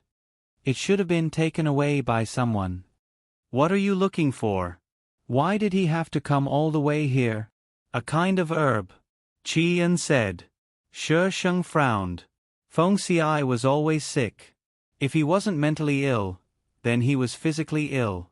This time, his mental state looked quite normal. Was there a problem with his body? Shi Shang hadn't figured out whether Qian was mentally ill or physically ill when there was a sudden sound in the air. The next moment, countless arrows shot toward her and Qian like raindrops. Qian's expression changed slightly. He was about to go forward and pull Shi Shang away, but the arrows suddenly changed direction and shot back in the direction they came from. Ah! A scream sounded from the bushes in the distance. Shi Shang didn't move from beginning to end. He supported himself with his sword and tilted his head to look at the place where the scream came from. His expression was indifferent and his eyes were calm. He maintained his cool, but his heart was roaring wildly. F***ck your grandpa. You only know how to launch sneak attacks. Do you think I'm blind and can't see an ambush? When I launched my sneak attack, you guys were still playing in the mud somewhere. Mother ***ker, a bunch of idiots. After the first wave of arrows bounced back, the screams only lasted for a while and soon disappeared. The valley returned to silence. Qian didn't know if he was shocked or not, but he tried to reach out to the side. Do you want to die? A fair hand pulled him from behind, and an evil voice sounded in his ears. Your hands are itching to touch me. Qian. I really want to see what's going on in her head all day. Bah. He didn't want to see it. What is this? Qian pulled himself away from Shi Shang, his gaze sweeping through the void. There was a fluctuation in the air, but it was not Qi. Defense array? You wouldn't know about it even if I told you about it. Shi Shang had an expression that said, your hair is long but your knowledge is short. Qian. Did he look that stupid? He understood what a defensive array was. It wasn't that there weren't any arrays in this era, but those arrays didn't have this kind of power. I'll go kill those people. You stay here. Shi Shang threw down this sentence and rushed outside, not even giving Qian a chance to speak. The corner of Qian's mouth twitched. Can't you be a little more ladylike? He should be the one saying this now, okay? Shi Shang quickly came back with a half-dead person in his hand. He threw the person at Qian's feet and grinned gloatingly. It seems that there's a traitor among your people. These people didn't come for her. Qian looked at the person. It was a very unfamiliar face. He didn't recognize him. Who sent you? Qian lowered his eyes slightly. His clear voice carried a bit of danger. The corner of his mouth rose slightly, revealing a good-looking smile. If Zhengrong was here, he would know that Qian was very angry at this time. The person trembled, but he gritted his teeth and didn't say a word. Shi Shang suddenly stepped forward and grabbed his chin, forcing him to open his mouth. He said gloomily, Pavilion Master is asking you a question. Kill yourself after answering. The person was so angry that he wanted to vomit blood. Did he still need to kill himself after answering? Shi Shang turned his wrist and fed him a black ball. The ball melted in his mouth. He could only swallow it because Shi Shang was holding his chin. It was cold and had a fragrance. What did you eat? The person squeezed out a sentence with difficulty. Shi Shang smiled with curved eyebrows. Good stuff. Looking at her expression, he knew it wasn't a good thing. The person waited nervously for a moment, but his body didn't feel anything. Shi Shang loosened his grip. Who sent you? Do you think I'm stupid? Would I tell you? But the next moment, he opened his mouth and spat out a person. Hall Master Feng. The person's eyes widened in disbelief. Why did he say it? How did he know that Pavilion Master would come here? I don't know. Hall Master Feng just ordered us to ambush here and... Pavilion Master. Stay here forever. What did you do to me? The person looked at Shi Shang in horror. A necessary tool for extorting a confession by torture. Something that can make you tell the truth. Shi Shang threw him away and took out a handkerchief to wipe his hands in disgust. Qian looked at her cryptically. His eyes slowly fell on her fingers. The next moment, he suddenly made a move and hit the person on the ground. Qian's internal force shattered his meridians. His eyes were wide open and filled with blood. His vitality was sucked out of his eyes. In the blink of an eye, his breath was gone and he turned into a corpse. Pavilion Master, don't think about being my man. I promise I'll never betray you. Shi Shang looked at Qian with a smile. Your man. Qian murmured and repeated these 3 words. He slowly raised his head. A very strange and indescribable expression appeared on his jade-like handsome face. There seemed to be a trace of breath leaking out of his body. But in the next second, it disappeared. Along with it, the strange expression on his face disappeared. It was as if Shi Shang's illusion just now. His voice was soft. Lu Yu, how do you think I should deal with Hall Master Feng? Dismembering him by 5 horses, opening his stomach, cutting him to pieces? Shi Shang popped out a string of words. Since he's going to die anyway, it's too troublesome. Just kill him with a knife. He couldn't be at ease until he was dead. After all, some people could come back to cause trouble as long as they had a breath left. This was the behavior of a retard. Qian. He shouldn't have asked her. Qian suddenly looked at her. You're not Lu Yu. Shi Shang blinked and grinned. That's right, I'm not. Is there a problem? Who are you? Why? Did she give him such a different feeling? I'm your wife. Shi Shang's face was serious. In your last life, you said you would marry me.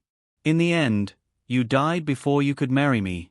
I had no choice but to come find you. Qian. You're making it up. Did he look so gullible?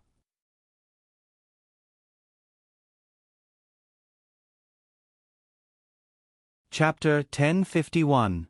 Qian didn't dwell on the question of who Shi Shang was. He looked at her meaningfully and took the Qi Ming Jian that Shi Shang had casually inserted into the ground. Let's go. Shi Shang. F***ck.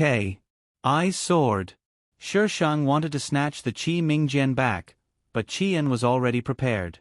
In addition, he was taller than Shi Shang, so it was easy for Shi Shang to not reach it. He looked down at her from above.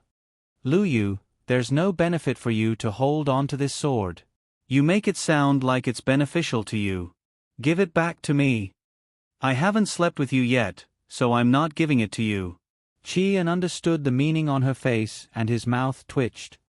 You want to sleep with me that much? I can't wait. Shi Shang nodded. Will the pavilion master sleep with me? It depends on your performance. What performance? Wasn't I's performance good enough? Now let go of me, Qian said word by word.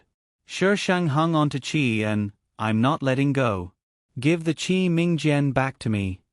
Impossible. Hey. You still dare to talk to I's cow? Don't think that I can't bear to hit you. I's anger scared even myself. Qian was beaten up by Shi Shang, and the Qi Ming Jian was snatched back by her without a doubt. Qian's heart was crumbling. He really wanted to press her into a crack in the ground. Qian sat on the ground, holding on to his cloak. He lowered his head and remained silent. Looking at his face from the side, it was a little cold and a little dangerous. Qian was suppressing the violent hostility in his body. Hey! A woman's familiar aura came from the side. Qian suddenly looked up, and the dangerous luster in his eyes could be seen at a glance. That kind of bloodthirsty and ferocious made his body faintly shroud in a layer of terrifying fog. Shi Shang. Don't blacken. Shi Shang handed the Qi Ming Jian over with a helpless expression. For you. Was there a need to blacken over a broken sword? Qian's gaze landed on Qi Ming's sword. The bloodthirstiness in his eyes slowly subsided and his surroundings returned to silence. He took the Qi Ming sword from Shi Shang. When he got up, he touched Shi Shang's head. Then, he withdrew his hand and walked forward in silence. Shi Shang pursed his lips. Just as he was about to hit the barrier, he withdrew the array formation. Shi Shang chased after him and held his hand. Qian's body paused for a moment. He glanced at the woman beside him from the corner of his eyes, but in the end, he didn't shake her off. After leaving the Swallow Valley, Qian walked in silence for a long time before finally stopping at a deserted grassland. In the distance was a forest. He let go of the Shi Shang. Wait for me here. Where are you going? Damn it, don't tell me you want to run away with your sword? Qian pursed his lips. I'll be back soon. He and Shi Shang looked at each other. Shi Shang did not nod, but he did not leave. Shi Shang frowned and took out the watch from his space. He pulled Qian's hand and put it on. The watch was more exquisite than before. On his wrist, it was as if it was tailor-made.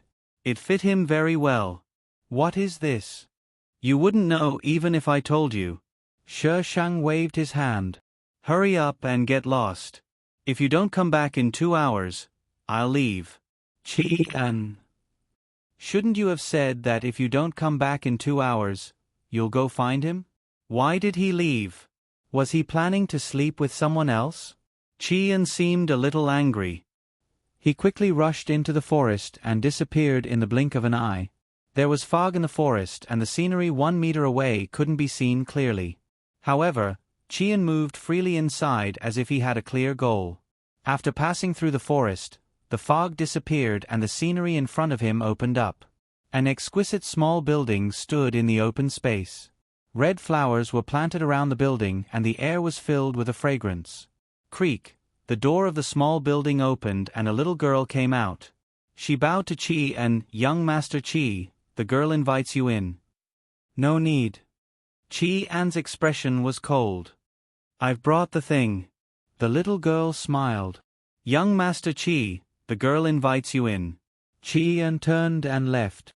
"Young Master Qi." Another pleasant voice sounded. A woman walked out of the small building with small steps. "Young Master Qi is still so unromantic." The woman was dressed in a white dress. Her skin was like cream and there was a hint of weakness between her eyebrows. Her eyes were sparkling and her delicate cherry lips were slightly curved. She was a soul-stirring beauty. Qian stood with his back to the woman. He raised his hand and threw the Qi Ming sword over. He turned around. "The thing." The woman's beautiful eyes swept over the Qi Ming sword that was inserted in front of her. "Young Master Qi is indeed powerful." "The thing."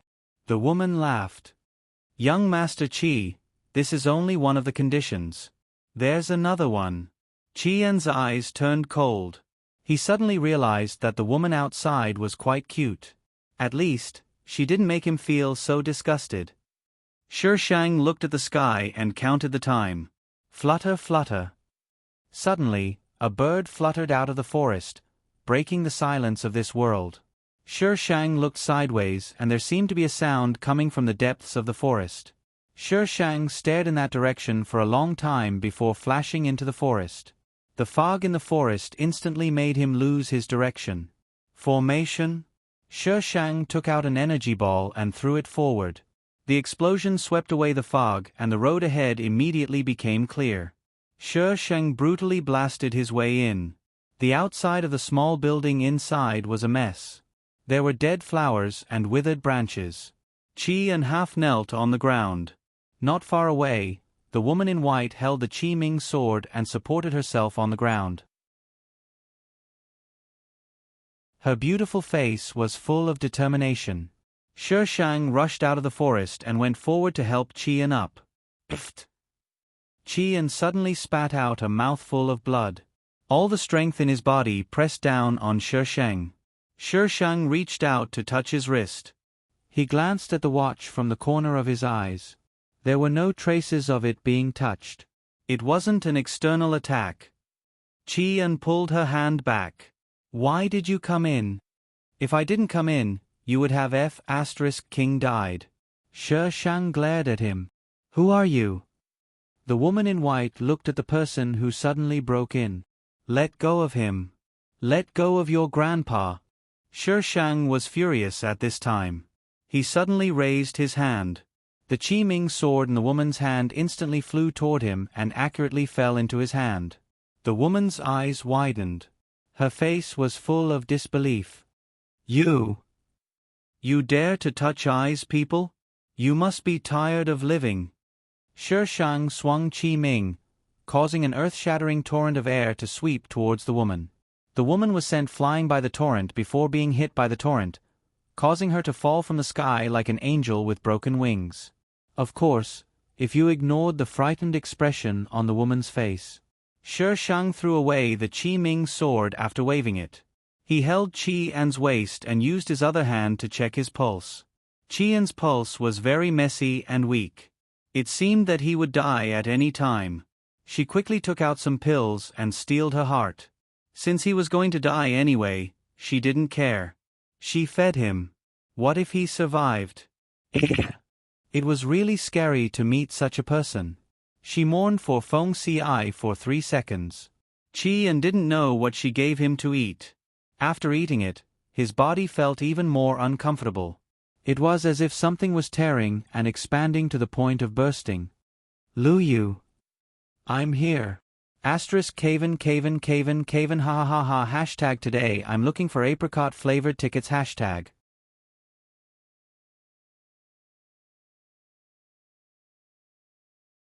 Chapter 1052. When Qian woke up, he found himself lying on an unfamiliar bed. His body seemed to have been crushed by something. When he moved, it was like countless knives were cutting him. You're awake. A face suddenly appeared in front of him. Qian was stunned.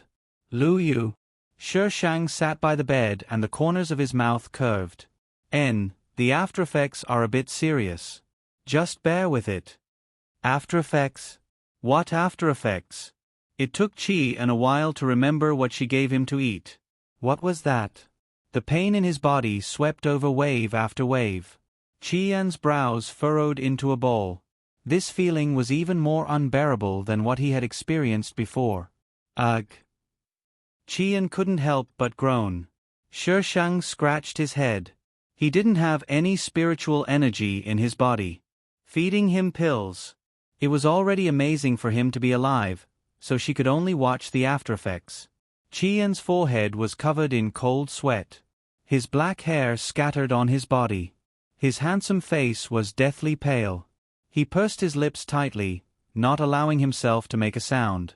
At this moment, he felt as if all the meridians in his body had been shattered, then reorganized, and shattered again, constantly repeating, Lu Yu.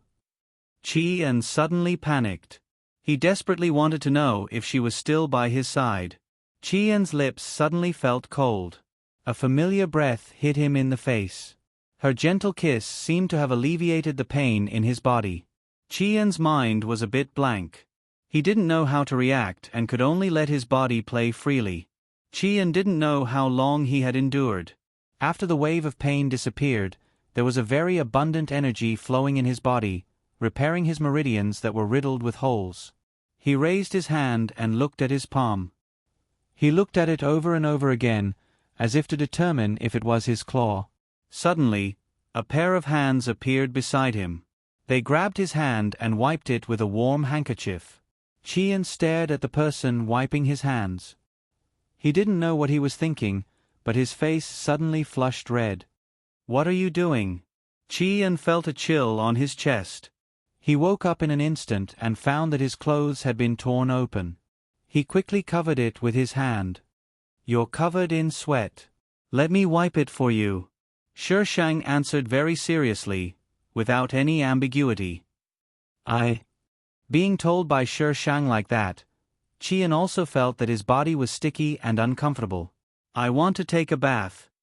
Wash my ass. Do you think this is your home? Shang rolled his eyes. Qian's expression turned ugly. Shang had to lower his voice. Your body shouldn't touch water. You have to rest for a few more days. Qian was silent for a moment. I'll do it myself. Shang looked at him with a faint smile and stuffed the handkerchief into his hand. Okay, you can do it yourself. Turn around. Shang shrugged and turned around obediently. But soon Qian was dumbfounded. Other than his hands, his body was very stiff and he couldn't move at all. He looked at the woman who was standing with her back to him and gritted his teeth. He wasn't going to wipe anymore. Shang turned around, but Qian had already turned his head to the other side. She really didn't know who had called her name so frequently. Shang stepped forward and twisted the handkerchief again. He lifted the quilt and took off his clothes. Lu Yu, I won't wipe. Qian grabbed his collar and was a little flustered. Let go. I will wipe you. That's your blessing for several lifetimes. You have no right to refuse. Let go. You can be served by her, but you're not grateful. You're actually not willing. Who gave you the courage? Qian's face was hot. He gritted his teeth and said, I won't. The overbearing CEO Shi Shang came online and directly forced his hand away. He tore off his clothes in a few moves. Qian. His chastity was gone. In the end, Qian was a little tired from struggling. He could only accept his fate. He stared at her with a heavy face and let her touch his body. He wanted to chop off her claws. After wiping the top, Shi Shang reached out to untie his pants. This time Qian exploded. Lu Yu. What? You're not allowed. What's not allowed? Shi Shang tilted his head and looked at him. Qian took 2 breaths. You're not allowed to take off my pants. Anyway, you'll see it in the future. Sooner or later, you'll see it. What's there to be shy about? Qian. Who's shy? He's not shy. Shi Shang ignored Qian's murderous eyes and carefully wiped his whole body clean. After that, Qian didn't pay attention to Shi Shang for 3 days. Thinking of his embarrassing state that day, Qian wanted to press Shi Shang into a crack in the ground. 3 days later, Qian could get out of bed. He stared at the woman who tied his cloak. The emotions in his eyes were a little complicated. What are you looking at me for? Did you find that I'm beautiful again? Do you love me more? Shi Shang looked up and met his gaze. He immediately raised a smile. Shameless. Qian wrapped his whole body in the cloak. Where is this place? Shi Shang curled his lips. I don't know. How did she know where the hell this place was? Shi Shang thought of another thing. Oh, that woman was tied up outside by me. Did I kill her or something? Qian's eyes immediately flashed with danger. He opened the door and went out. A gust of cold wind blew in his face. It was bone-chilling. It was still that small building. The ground was covered with a layer of white snow. The forest in the distance was wrapped in silver. Sparkling and translucent snowflakes fell from the sky, constantly dyeing the world pure white. It was snowing. The woman was tied to a wooden stake outside the small building. Her white dress was stained with blood. She was in a sorry state and her breath was weak. Qi Ming's sword was stabbed in front of her. There was a layer of snow on it. Qian walked in front of the woman. Where is the thing? The woman didn't move for a long time. After a while, she slowly raised her head. Her face was red from the cold and her eyes were swollen. Seeing the person standing in front of her, the woman suddenly became excited. Qian, why can she follow you? Why? He didn't know. She suddenly barged in, and he didn't want to expel her. It was that simple. Qian didn't answer. Where is the thing? The thing. I won't tell you. The woman murmured. The next moment, she shouted with a ferocious face, If I can't have you, no one else can. Qian reached out from under the cloak. His slender fingers grasped Qi Ming's sword in the cold wind and gently pulled it out. Qian, if you kill me, you won't know for the rest of your life. Qian was unmoved. Qi Ming's sword drew a beautiful arc and easily pierced the woman's chest. The woman's eyes widened in disbelief. You, Qian, you will die. I will die. In this world, no one will know that you will die. Ha ha ha, you will die. I will wait for you on the road to the Yellow Springs. The woman's crazy voice gradually weakened. She stared at the woman leaning against the door. Why? Why did she enter his eyes? Asterisk, this is a fake group. Woman, why don't I have a name as a love rival? Little fairy, you think too much. Woman, what do you mean? System, you named yourself a love rival. Woman.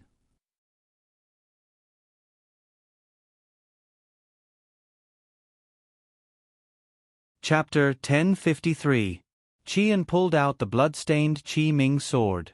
There was a faint black aura on the sword that wanted to wrap around Qian's wrist. A hand suddenly grasped it. The black aura seemed to have met something terrible and instantly disappeared. Qian turned to look at her. His lips pursed and his voice was clear. You heard it. I'm going to die. So, take Lu Lin away from Qianyu Pavilion. Don't come near me again. Qian broke free from Shi Shang. His figure quickly flew towards the top of the forest. In the blink of an eye, he disappeared into the boundless snow. Shi Shang, there's cat biscuits. If we're going to die, we're going to die together. What's there to be afraid of? Shi Shang put his hands on his hips. So angry. Qianyu Pavilion recently had a big purge. The leaders of the Hall of Penal Law and Wind and Cloud Hall had changed. As for where the former leader went, no one knew. The new leader was swift and decisive. Anyone who had a bit of disloyalty was secretly dealt with. However, they found that the people in Qianyu Pavilion didn't decrease by much. Qian wasn't in the pavilion. This was the conclusion that Shi Shang came to after guarding his residence several times. Everything was handled by Zheng Rong. You're asking me? Lu Yu, shouldn't I be the one asking you this? Zheng Rong's expression was a bit cold. Master went out with you and never came back. He shouldn't have let Master go out with her. He never came back? What happened recently? Shi Shang paused. He arranged it long ago. Zheng Rong snorted. If Master didn't say not to make things difficult for you, you would have died long ago. Shi Shang's stomach hurt. Why was this idiot so difficult to deal with? Shi Shang settled Lu Lin down and disappeared. The latest news in Zhonghu was that Yanhui Valley was slaughtered and that Si Kong Feng was the devil. However, the people involved in these two things never appeared again. Without the people involved, the heat of the matter gradually died down. At this time, many people in Zhonghu began to die for no reason. The people who died were all people of virtue and prestige. Some people found that the way they died was the same as how Lu Yu killed people. Thus, the entire Zhonghu started a crusade against Shi Shang. Shi Shang was very innocent. She didn't do anything, okay? You casually slandered I. Let me tell you, you will be chopped by I if you do that. Wait a minute, this method of framing. Mu Bai. F*CKU, you idiot. She had thought that it was Si Kong Feng who did the Swallow Valley incident. Now that she thought about it, only Mu Bai, that retard, liked to do such things. Mother K, if you have the guts, come at me head on. What kind of man was he to do something behind their backs? Shi Shang did not want to admit the truth. Mu Bai was very smart and scheming. The most infuriating thing was that he was just like him. Even if he died, he would still be alive and kicking in the next plane. What was even more infuriating was that Mu Bai seemed to know who she was in every plane, but she did not know his identity. System, what's the point of having you? My data does not include viruses. The system defended itself. It wasn't that it didn't know, but that its owner hadn't updated it yet. Where was the promised intelligence? What kind of intelligence was this? You must be a fake, right? The system went silent and went offline in the next second. Shi Shang. Did I, say something weird? The system should be intelligent, although it was a little dumb. So why was the system throwing a tantrum? The system went offline for a few days. When it came back online, it found its host in the wilderness. The sound of ghosts crying and wolves howling was particularly horrifying. Host, what are you doing? Shi Shang stood in the snow. Catching a snake. Why are you catching a snake for no reason? Didn't you have any psychological trauma from the previous plane? You still want to catch a snake. Why are you catching a snake in the middle of winter? Snakes need to hibernate, okay? While the system was still in a daze, Shi Shang caught a white snake. It was pure white and almost blended in with the snow. It was a very small snake that could only be used as a bracelet when wrapped around the wrist. Shi Shang took out a bottle and stuffed it into the space. The next step is to find that retard. System, give me the coordinates. Reject. I don't want to contribute to the host's mission. Jinzhou City. Sob, sob, sob. The one talking is definitely not me, not me, not me. Although the system gave him the coordinates, it was a big address. Without the detailed coordinates, Shi Shang could only go to Jinzhou City first. The whole Jinzhou City was covered in snow. There were few pedestrians on the streets. Shi Shang entered the city safely. Well, he climbed over the wall. She would cause a commotion if she walked in now. She had to keep a low profile. "Miss, do you want to have your fortune told?" As soon as Shi Shang walked out of the alley, he was stopped by a charlatan. "I see that your glabella is dark. I'm afraid there will be a bloody disaster in the near future." Shi Shang glanced at him. "I see that your glabella is dark. I'm afraid there will be a bloody disaster in the near future. Are you trying to trick people into believing that you're in the same industry? After all, I used to be a charlatan." The charlatan. F***CK. Who would know that you're in the same industry when you're dressed like this? You don't even wear your outfit when you go out to do business. The charlatan coughed. "It's just that the weather is cold and there's no business." Shi Shang rolled his eyes and walked past him. After walking a few steps, he turned back.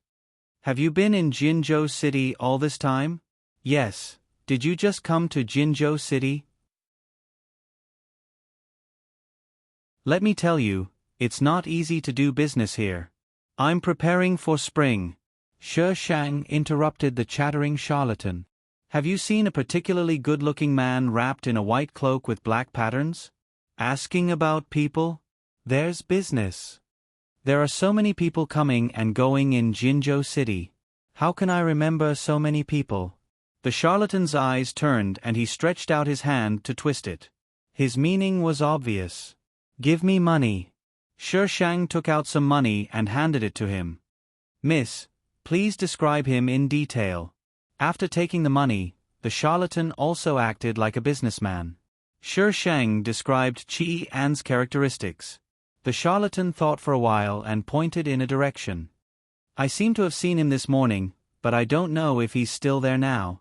That person was covered in blood. "I don't know who he offended." Before the charlatan could finish his words, there was already no trace of the woman in front of him. His peers could now walk on snow without leaving a trace? This business was getting harder and harder. In a dark alley, the cold wind blew. A dark red trail meandered in the snow and the entire alley seemed to be filled with the smell of blood. Most of the man's body was hidden in the dark. He sat there quietly. People who didn't know him would think that he was a dead person. Qian stared at his hands with empty eyes. They were so pale that the blood vessels on them could be seen. Soon, that strange force could only make him feel better, but it couldn't make him better. Crash! Someone landed at the end of the alley and was coming over. His shoes stepped on the snow, making a slight sound. Qian slowly raised his head to look.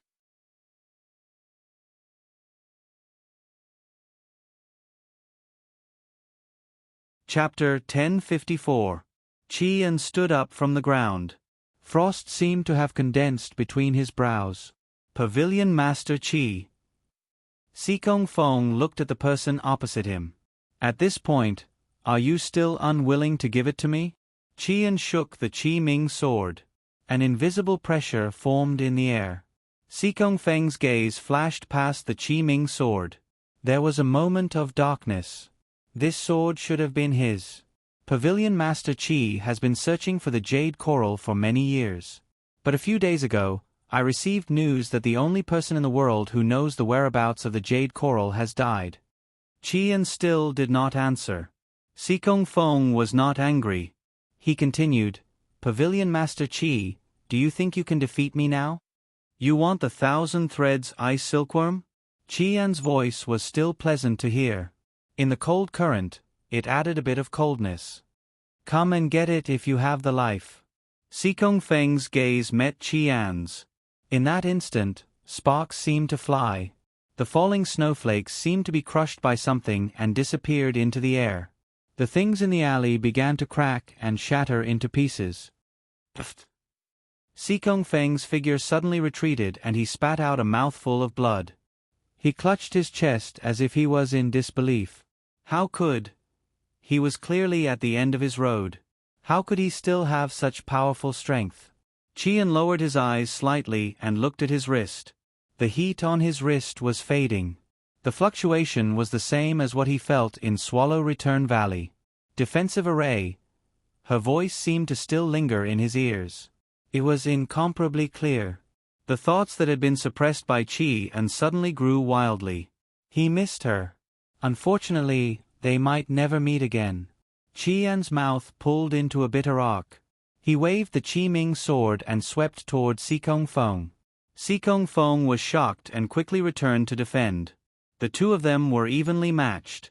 When they fought, neither of them gained an advantage. Sikong Feng, F***ck your uncle. A berating voice sounded from behind. Chi-An's body suddenly stiffened. He turned back to look at the sky. A figure quickly descended. Sikong Feng took the opportunity to hit Chi-An. In the next instant, Sikong Feng's figure flew out and hit the wall beside him. Shang rushed to Chi-An's side. "Are you okay?" Chi-An looked at her in a daze, as if he didn't believe that she would appear here. Shang did not hear anything for a long time. He was a little annoyed. "What the F***ck? Have you been turned into a mute? Say something." The familiar way of speaking let Chi-An know that it was not an illusion.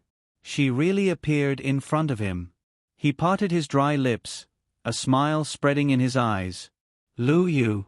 Shang lifted his cloak to take a look. There were several wounds inside, and blood was seeping out. The cloak was also stained with blood, and it was dyed red. Who did it? Shang brushed his hair with his hand, his face a little gloomy.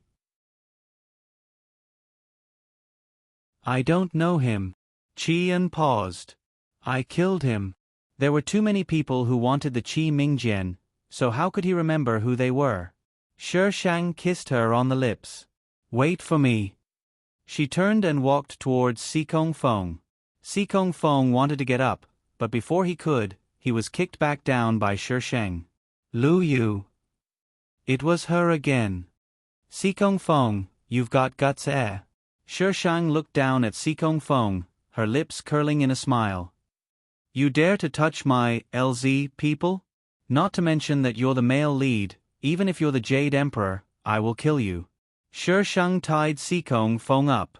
Sikong Feng struggled. "Lu Yu, what are you doing?" "I'm going to kill you." Wasn't it obvious? Why did he still ask? Was he stupid? "Pavilion Master, come and help me." Shang turned and called Chi and slowly walked forward. He looked at Shang and asked silently, "Kill him." Shang pointed at Sikong Feng. Chi was a little curious why Shang didn't do it himself, but seeing her serious expression, he hesitated and pursed his lips. Chi raised his sword without hesitation, preparing to send the Qi Mingjian into Sikong Feng's chest. In the blink of an eye, a small black ball fell from the sky. Smoke instantly overflowed and blocked Shang's line of sight.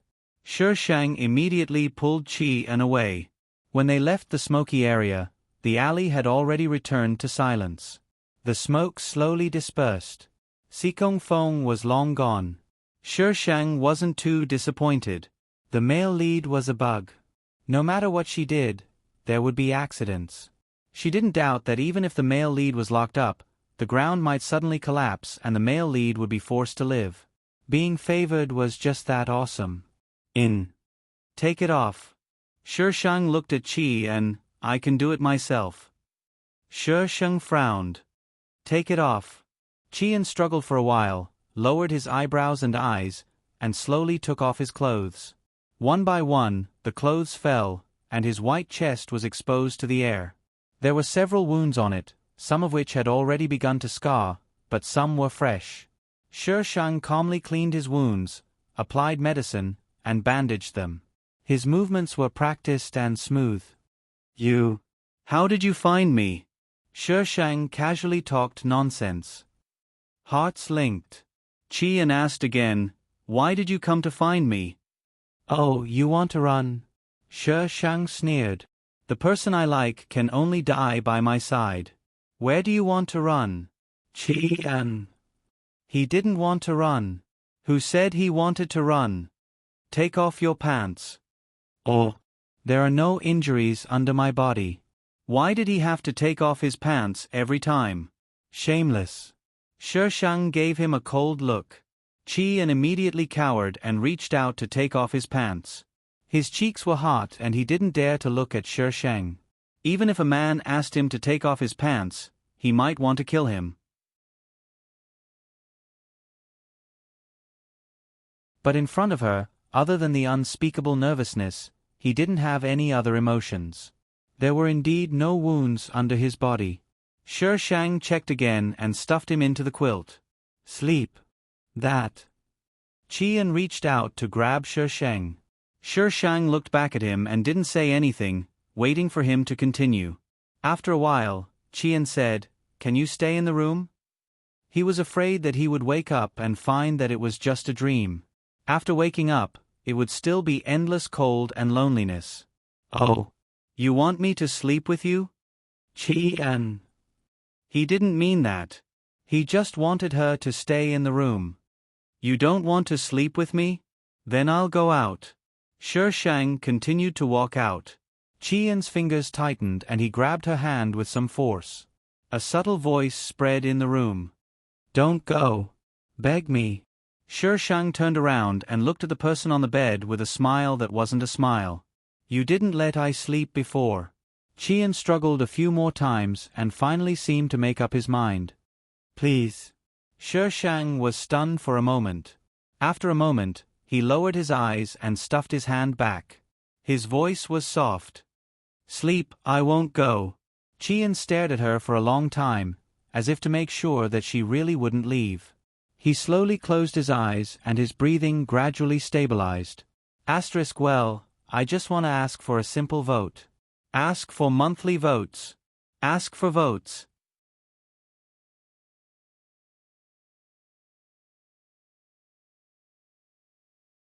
Chapter 1055. Qian bought almost everything along the way. If it weren't for the space, Shishang suspected that he would have been drowned by those things. Qian didn't care where she put the things, he just kept buying and buying. Hand over the money. Shishang couldn't stand it anymore and was ready to take over the financial power. Qian felt around his body and took out a few stacks of silver notes and some broken silver. He handed them all to Shishang. But Shishang found that even if he took his money, he could still buy things back. Qianyu Pavilion had properties all over the place. Qian wasn't afraid of not being able to pay the bill. What should he do if he had someone he liked to buy? It wasn't easy to get to the place where the Alliance Leader meeting was held. Qian actually wanted to buy. "Do you want to buy the Alliance Leader's villa?" Shishang put his hands on his hips and asked Qian and thought about it seriously for a while. Although he said seriously, "It's a bit difficult, but if little you likes it, I can try." Shishang face-bombed. This person was lucky to be born in ancient times. If he was in modern times, he would be a domineering, loyal dog president. He would buy it without a word. "Don't buy it. Let's go." Shishang dragged Qian to the Alliance Leader's villa. Qian looked at the things he didn't have time to pay for with a little disappointment. "Who do you want to kill?" Shishang didn't ask Qian along the way. Qian didn't say who he wanted to kill. Zhuayu. Zhuayu? This name, the current Alliance Leader. A high status, a good background, and awesome strength. This person had a good reputation in Zhonghu. Otherwise, he wouldn't have been able to become the Alliance Leader. Qian only said that he had a grudge with Zhuayu. Qian didn't elaborate. Shishang saw that he was a little blackened and didn't dare to continue asking. The blackened Feng Ci was too annoying. Because they didn't have an invitation, they couldn't go in openly. The two of them could only sneak in. At this time, the Alliance Leader meeting had already begun. Of course, they didn't come to participate in the Alliance Leader meeting. It didn't matter if it started or not. There was a previous plane where Shishang also participated in the Alliance Leader meeting and made a mess of other people's Alliance Leader meeting. Host, please control your primitive power. Don't cause trouble. Although the system's warning was useless, as a system, it still had its professional integrity. Shi Shang ignored the system and turned to speak to Qi and, Zhua, you should be presiding over the League Leader Conference right now. Should we just kill our way in? Qi and... Why did he have to directly kill his way over?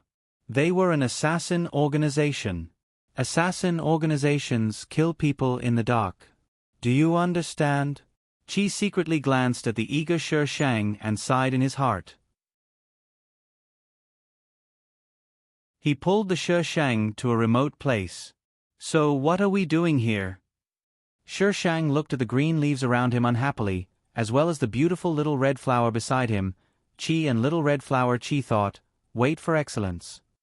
Chunibu Shang came online. Just kill them. Why do we have to wait for him?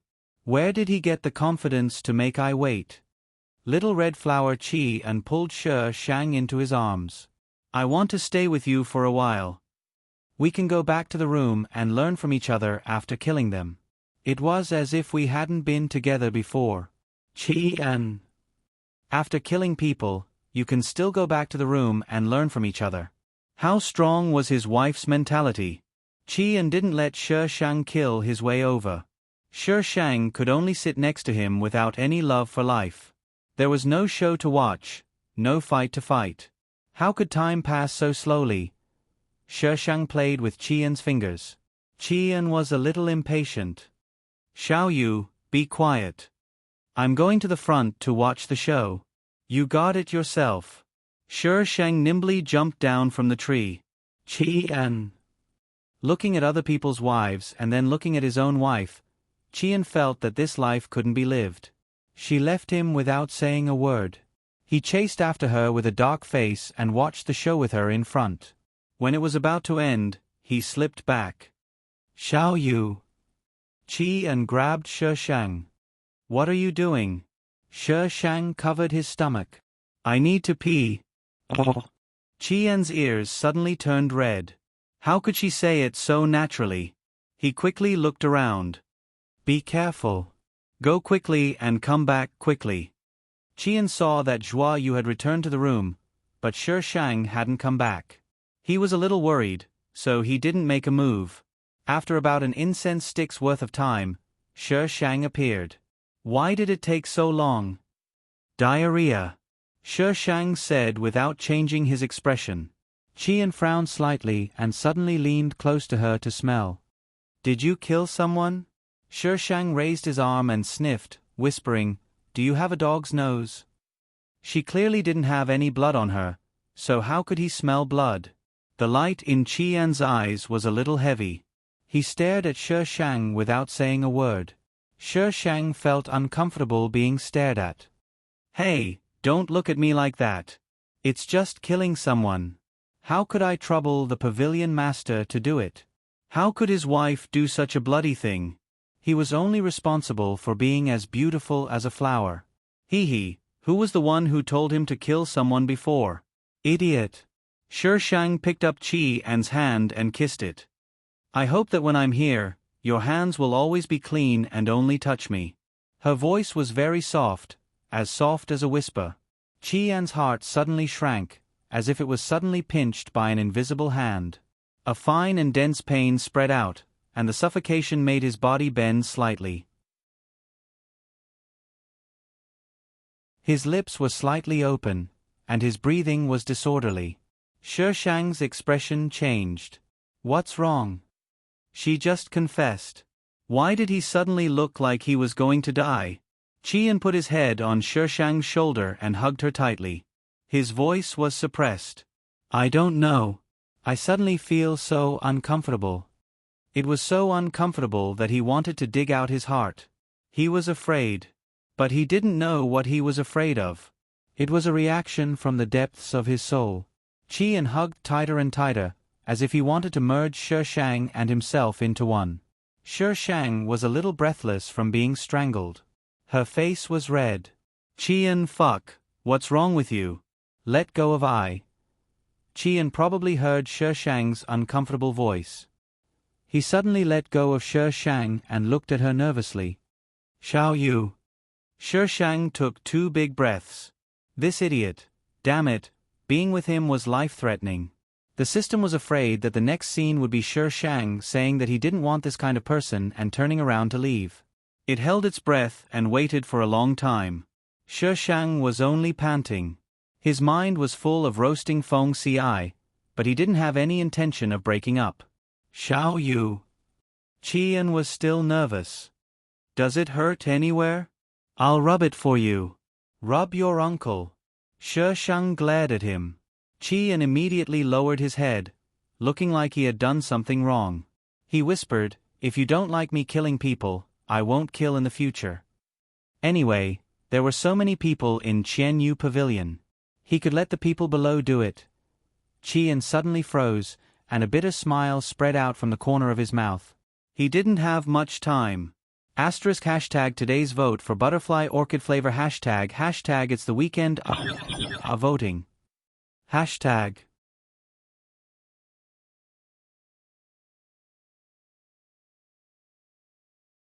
Chapter 1056. On the way back, Qian was silent. When she said those words, there was a panic in the bottom of his heart. He didn't quite understand where that panic came from. It wasn't disgust, but he also couldn't explain his feelings. Zhua Yu is dead. Who else wants to kill? Qian hung his head and didn't respond. Shi Shang frowned and stretched his face over. I asked you a question. What are you thinking? Qian suddenly came back to his senses. He stared at Shi Shang for a few seconds and shook his head. No. Okay, then let's go somewhere. Where to? To find an idiot. Idiot. Their shadows were elongated under the blood-red setting sun, but they were still tightly pressed against each other. The news of Zhua Yu's murder quickly spread throughout Zhonghu. The murderer was also quickly locked onto Shi Shang. Although Shi Shang felt that those people were just throwing the blame around and blindly guessing. But she was the murderer. She had nothing to defend. So when people came to the door, Shi Shang generously admitted it. They asked her why she killed Zhua Yu. Shi Shang's answer was called infuriating. Because he didn't like it. You killed him because you didn't like it?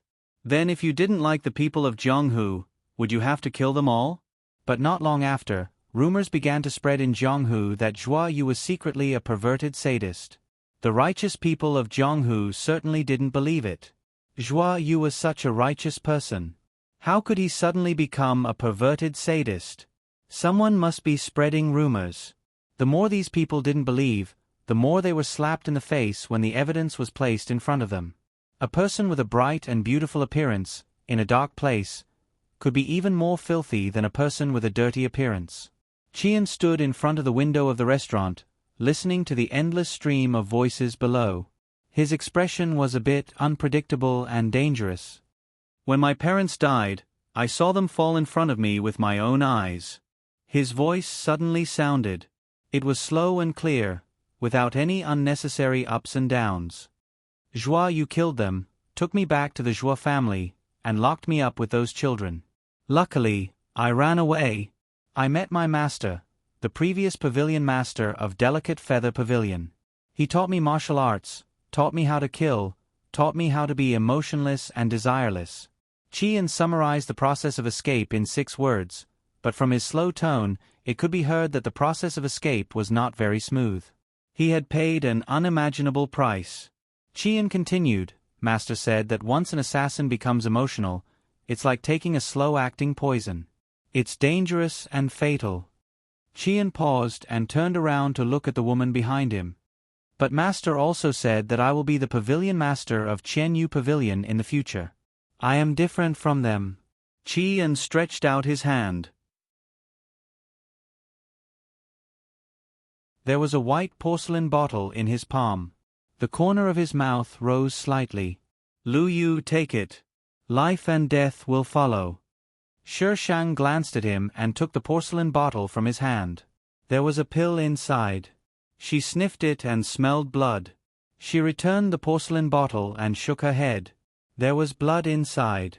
Qian smiled slightly and gripped the porcelain bottle tightly.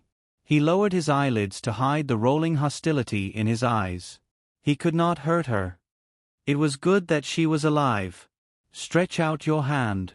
The woman on the other side suddenly spoke. Chi-An suppressed the hostility in his heart.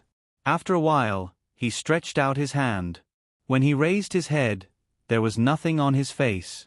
Shishang took out a dagger and slit Chi-An's wrist. Chi-An's body stiffened and he let Shishang continue. She cut her wrist and put it close to him. Close your eyes. Chi-An looked at her for a few seconds and closed his eyes. At first, there was a tingling pain on his wrist. Then, there was a warm and comfortable feeling. There was a warm current slowly entering his body. I, in the name of Shur, conclude a soul contract with the person on the other side. Warning dash. Activating emergency response plan, time freeze. The space suddenly quieted down. Time was frozen at this moment. Host, you are crazy. The system's sharp voice rang directly in the air. Crazy. Shishang nodded. The system spoke after a while. It was obvious that it had calmed down. You can't do this in the virtual plane.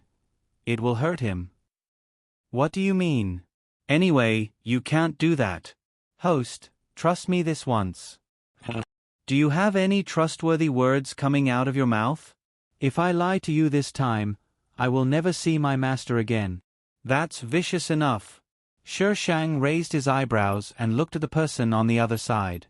He maintained his posture just now. There was a bit of gentleness between his brows. He couldn't conclude a soul contract. What was his identity? Shishang quickly picked out the things in his mind that couldn't be concluded with a soul contract. The corner of his mouth twitched. It shouldn't be that bad, right? Host, don't overthink it. System was afraid Shishang would think of something weird and throw Feng Ci away just like that. That would be too much of a joke. It didn't doubt that with the host's calmness and rationality, if she imagined something terrible, she wouldn't hesitate to pull Feng Ci out of her world. Okay, I understand. Unfreezing time. Countdown to recovery. 3, 2, 1. The host had always been an understanding person. The system didn't say much and returned the space to normal. I, in the name of Lu Yu, conclude a life contract with Chi-An. Chi-An felt that the woman's lines seemed to have changed, but also didn't seem to have. The words she said were very profound. He couldn't understand them. It was like an ancient incantation. She read it out in a clear voice. Her speed was neither fast nor slow. It was very pleasant to hear. But he didn't have time to dwell on it. Because when she finished speaking, he felt a strange connection in his body. A connection with her. Shishang bandaged Chi-An's wrist. His voice was faint. In this contract, you live and I live. If you die, I die. Chi-An reached out and touched his heart. Why? Why what? Shishang casually stopped the bleeding on his wrist and sat back in the chair next to him. Why are you doing this to me? She was really willing to live and die with him. Shishang's eyes narrowed slightly. He pulled the corner of his mouth into a smile and didn't answer. Chi-An held his breath and waited for her answer, but there was no sound for a long time. He slowly approached her and hugged her from behind. It's good that we're together. Nothing else was important. He didn't want to pursue those matters. Perhaps he had an intuition that even if he pursued it, there wouldn't be any answers in the end. Or perhaps, he didn't want to. What he wanted was only the person in front of him. No matter who she was, no matter what her purpose was, she was just herself. Asterisk, this is a fake group. Little Fairy. It's Sunday. Cherub. Who's Sunday? Little Fairy. Stop playing dumb. Vote on Sunday. Cherub. What is voting? How do you vote? I've only heard of shooting. Little Fairy. I might have a group of fake cherub. Little Angel. It's the real deal. Little Fairy. No, you must be someone else's. Cherub. Alright then. Little Fairy. Fuck, you guys don't follow the routine. Cherub. Not taking the usual path, not the usual feeling. System notification. Your dear little fairy has left the group chat. Please use the item to recall 09999.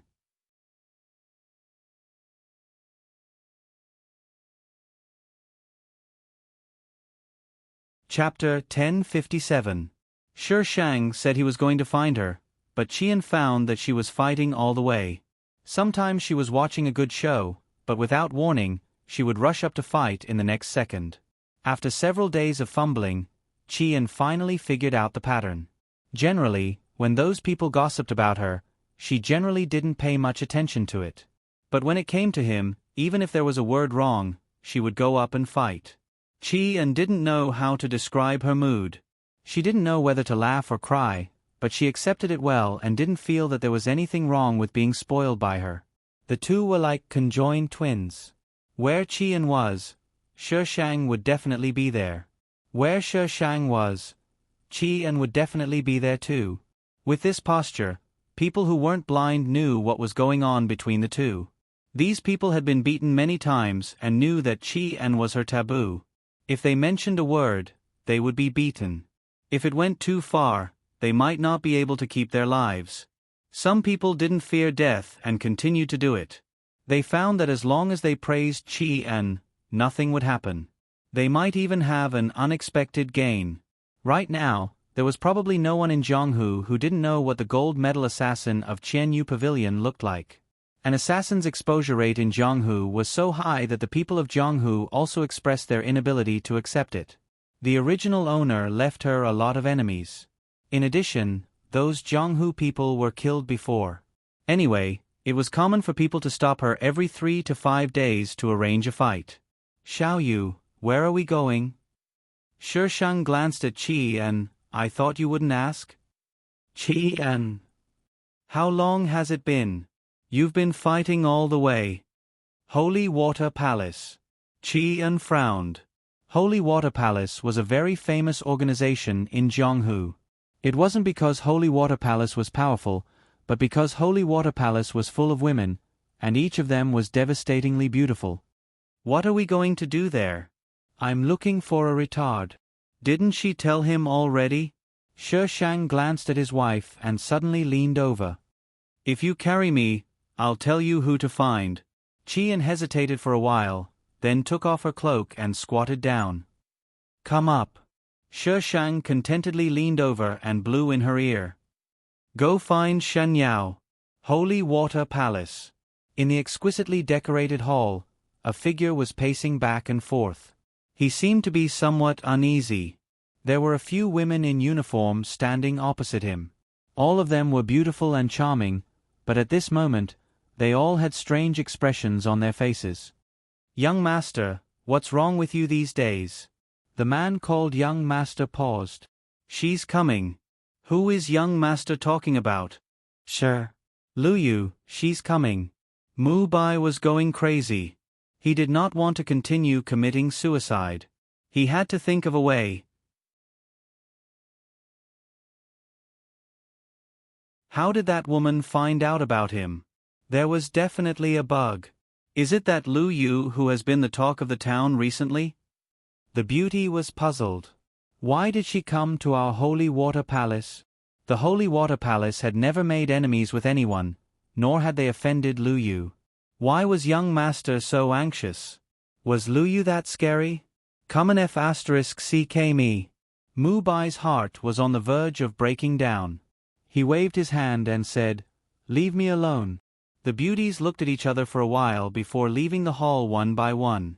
Mu Bai scratched his ears and cheeks in the main hall. Calm down, calm down. Calm my ass. He had no idea what that woman was up to. No, he had to think of a way, think of a way. Mu Bai's mind spun quickly. After a while, he suddenly called for someone. Come. 2 beauties came in from outside. Young master. Give this to Sikong Feng. Mu Bai handed a letter to the beauties. Yes. She must be here for the snow Ganoderma. As long as he had this, he still had a bargaining chip. No, if he could not defeat her, this thing would still be in her hands. He had to destroy it first. After Mu Bai finished giving orders, he rushed to the bedroom at the back of the main hall and took out a box from under the bed. He looked at the box, his expression changing. In the end, he snorted with a gloomy face. Shi Shang, I want to see how you're going to save him this time. Mu Bai placed his palm on top of the box and gathered his inner strength in his palm. He exerted force and the box broke in his hand. The thing inside turned into powder under his inner strength. A strange laughter came from inside the hall. The beauties outside were dumbfounded. Was young master possessed? Recently, a major event happened in the underworld. Sikong Feng led his men to attack the Central Plains.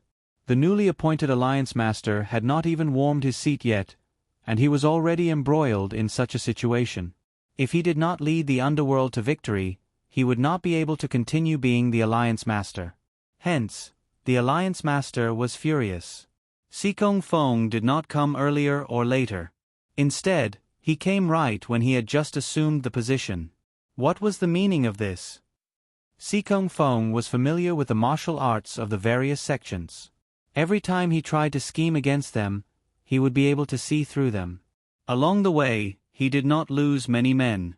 On the other hand, martial unions suffered heavy losses. How did Sikong Feng know about their martial arts? It might be a coincidence if it was only 1 or 2 sections. However, they had methods to counter almost all sections. In addition to Sikong Feng seeing through their scheme, martial union's men felt that they had a mole. Just as they were investigating the mole, Sikong Feng's attack speed suddenly slowed down.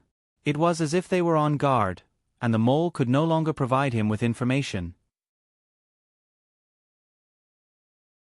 This mole investigated back and forth, and in the end, he found Shi Sheng.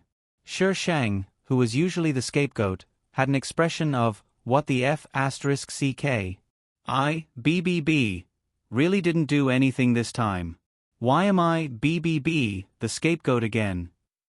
The scariest part was that BBB, wasn't even there. You guys have already thrown the scapegoat across the Pacific Ocean. After Qi and finished reading the message Zheng Rong sent him, he frowned. Sikong Feng wants to get rid of you. King retard. Shi Shang cursed inwardly. After she finished greeting Sikong Feng's family, she turned to look at Qi and, "Why did you even plant people in the demon sect? The Dark Hole's people are everywhere. Then why did you get killed by the male lead in the end?" "As expected of the male lead's halo." "So what if you're awesome? You'll still die when you meet the male lead." BBB, don't want to die. Even cannon fodder won't die." Shi Shang changed his route and ran to fight with Sikong Feng. With Shi Shang, this variable, joining the fray, Sikong Feng's side was a little overwhelmed. Shi Shang's combat power was equivalent to 100. With just a swing of his sword, he could flatten an entire mountain. It was easy to imagine just how powerful he was. The people from Martial Union were dumbfounded. They stood outside the battlefield and watched dumbfoundedly. She shouldn't be a traitor, right? Such a fierce person, why would she be a traitor? Using a sledgehammer to crack a nut. They couldn't do anything to the demon sex people. She just went up and killed one of their generals. There wasn't any strategy. She just chopped it down. Maybe we made a mistake. A certain hero wiped off his cold sweat. What happened to the assassin being low-key? What kind of low-key was this? The others all agreed. They must have made a mistake. With her character of attacking at the slightest disagreement, it was impossible for her to be a traitor. That young master over there seems to have come with her. Why isn't he going up to help? The Jianghu was so big. There were bound to be people who didn't know each other. What help? That's the pavilion master of Lianyu Pavilion. Lu Yu's favorite person. Someone at the side berated, "You're still looking. Lu Yu will beat you to death when she comes back."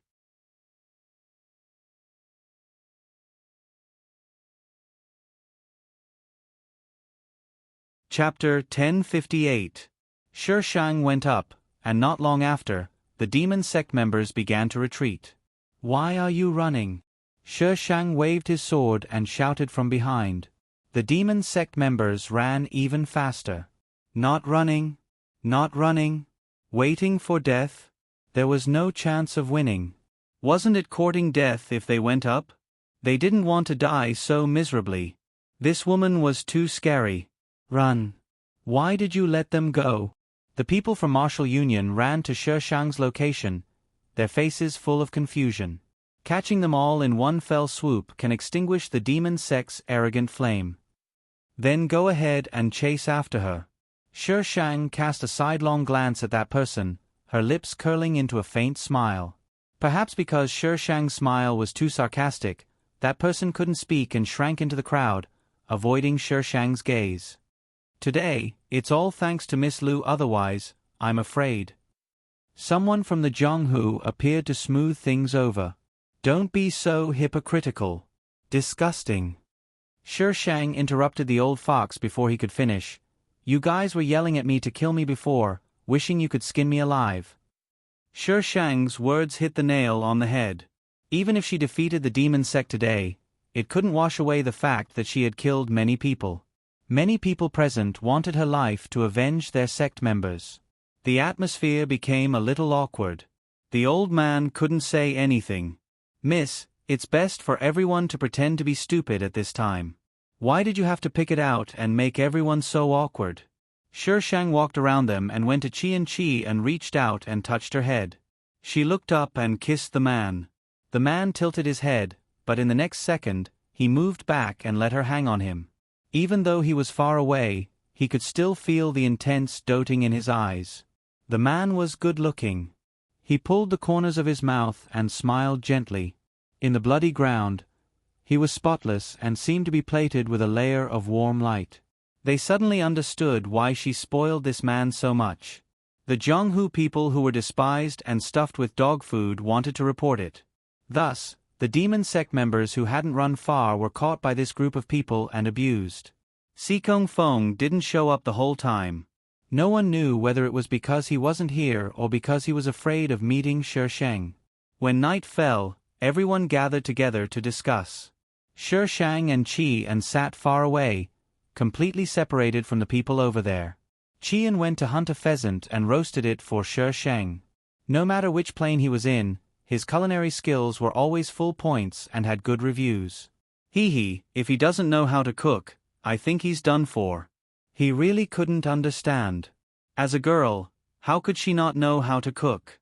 Thinking about those transmigration scripts that it had read, which host was not good at cooking? She, on the other hand, knew nothing except for making porridge. I'll still be down there. Shi Shang corrected the system. The people below are so powerful. What's there to be proud of? Everyone knows this skill, okay? Shi Shang suddenly fell silent. The system waited for a long time, but Shi Shang didn't say anything. This wasn't normal. Why wasn't the host scolding it?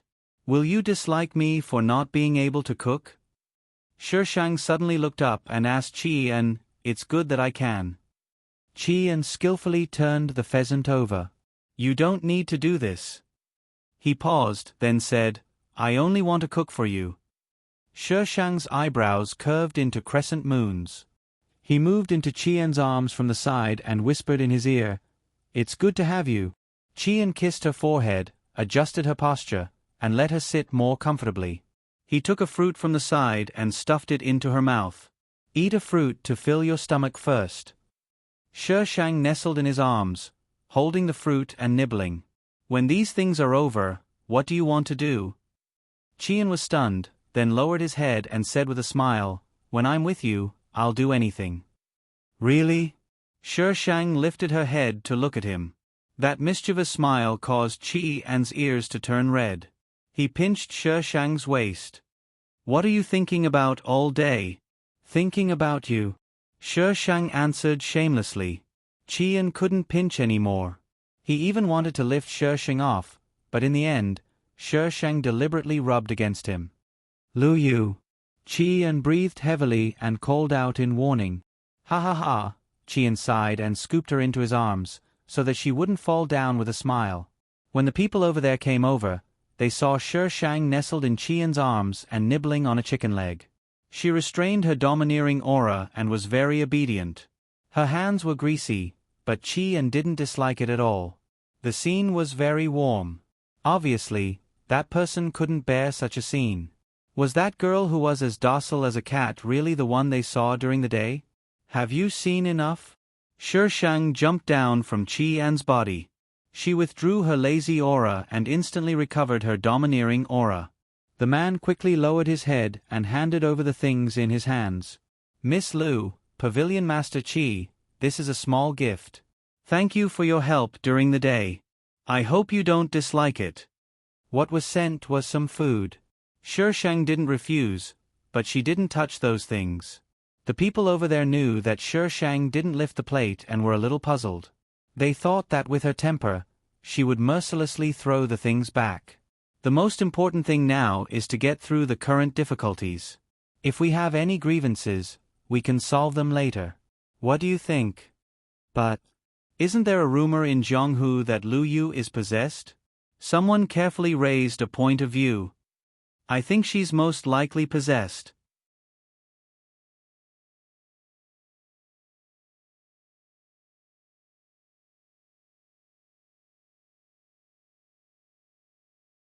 Chapter 1059. The demon sect didn't give up, but they were always killed by Shi Shang. The members of the demon sect hated Shi Shang to the core. How could she be so powerful by herself? Was she even human? She wasn't human at all. Shi Shang always wanted to kill Si Kong Feng, but Si Kong Feng was always protected by the male lead's halo. She had even used her energy ball, but he still couldn't be killed. She was desperate. Why was the male lead so difficult to deal with this time? Because the male lead isn't with the female lead. The system told Shi Shang thoughtfully. What do you mean? The male lead and the female lead's halo effect would be weakened if they were together? Something like that. Damn it. Shouldn't the male lead and the female lead's halo effect be stacked? That's only if the lead characters are in love. All the previous hosts were made suspicious by you and died before they could fall in love. It would be a miracle if the halo effect could be stacked. Then I have to get the female lead over? No way, what kind of missions are these days? Please, don't harm the female lead. Let her live a peaceful life. The female lead really didn't provoke you this time. She didn't even go online. The system was impressed by the host's method of breaking up the couple. The female lead and the male lead only met once, and then she knew that he was a demon from the demon sect. In the original plot, the female lead didn't know the male lead's true identity until the end. At that time, she was deeply in love with the male lead and could accept him. Now, the female lead was a good girl. How could she accept Si Kong Feng? But that wasn't the main point. The main point was that Si Kong Feng was so busy with Shi Shang that he didn't have time to meet the female lead. If he wasn't being chased, he was on the way to being chased. But I can't kill Si Kong Feng. If I can't kill him, I can't fulfill the original host's last wish. Do it a few more times. The system said. But Face, I noticed that you've changed. Shi Shang spoke out of the blue. What the hell is Butt Face? Who is Butt Face? Host, don't force this system. If this system gets angry, then it's no big deal. In Shi Shang's eyes, the system was a piece of trash. Other people's systems violated all kinds of rules to help them. But look at her system. Hee. She wanted to melt it down and rebuild it. No, she should just throw it away. Other people's hosts aren't like you. You're so smart that it scares the system, and you even have your own bug.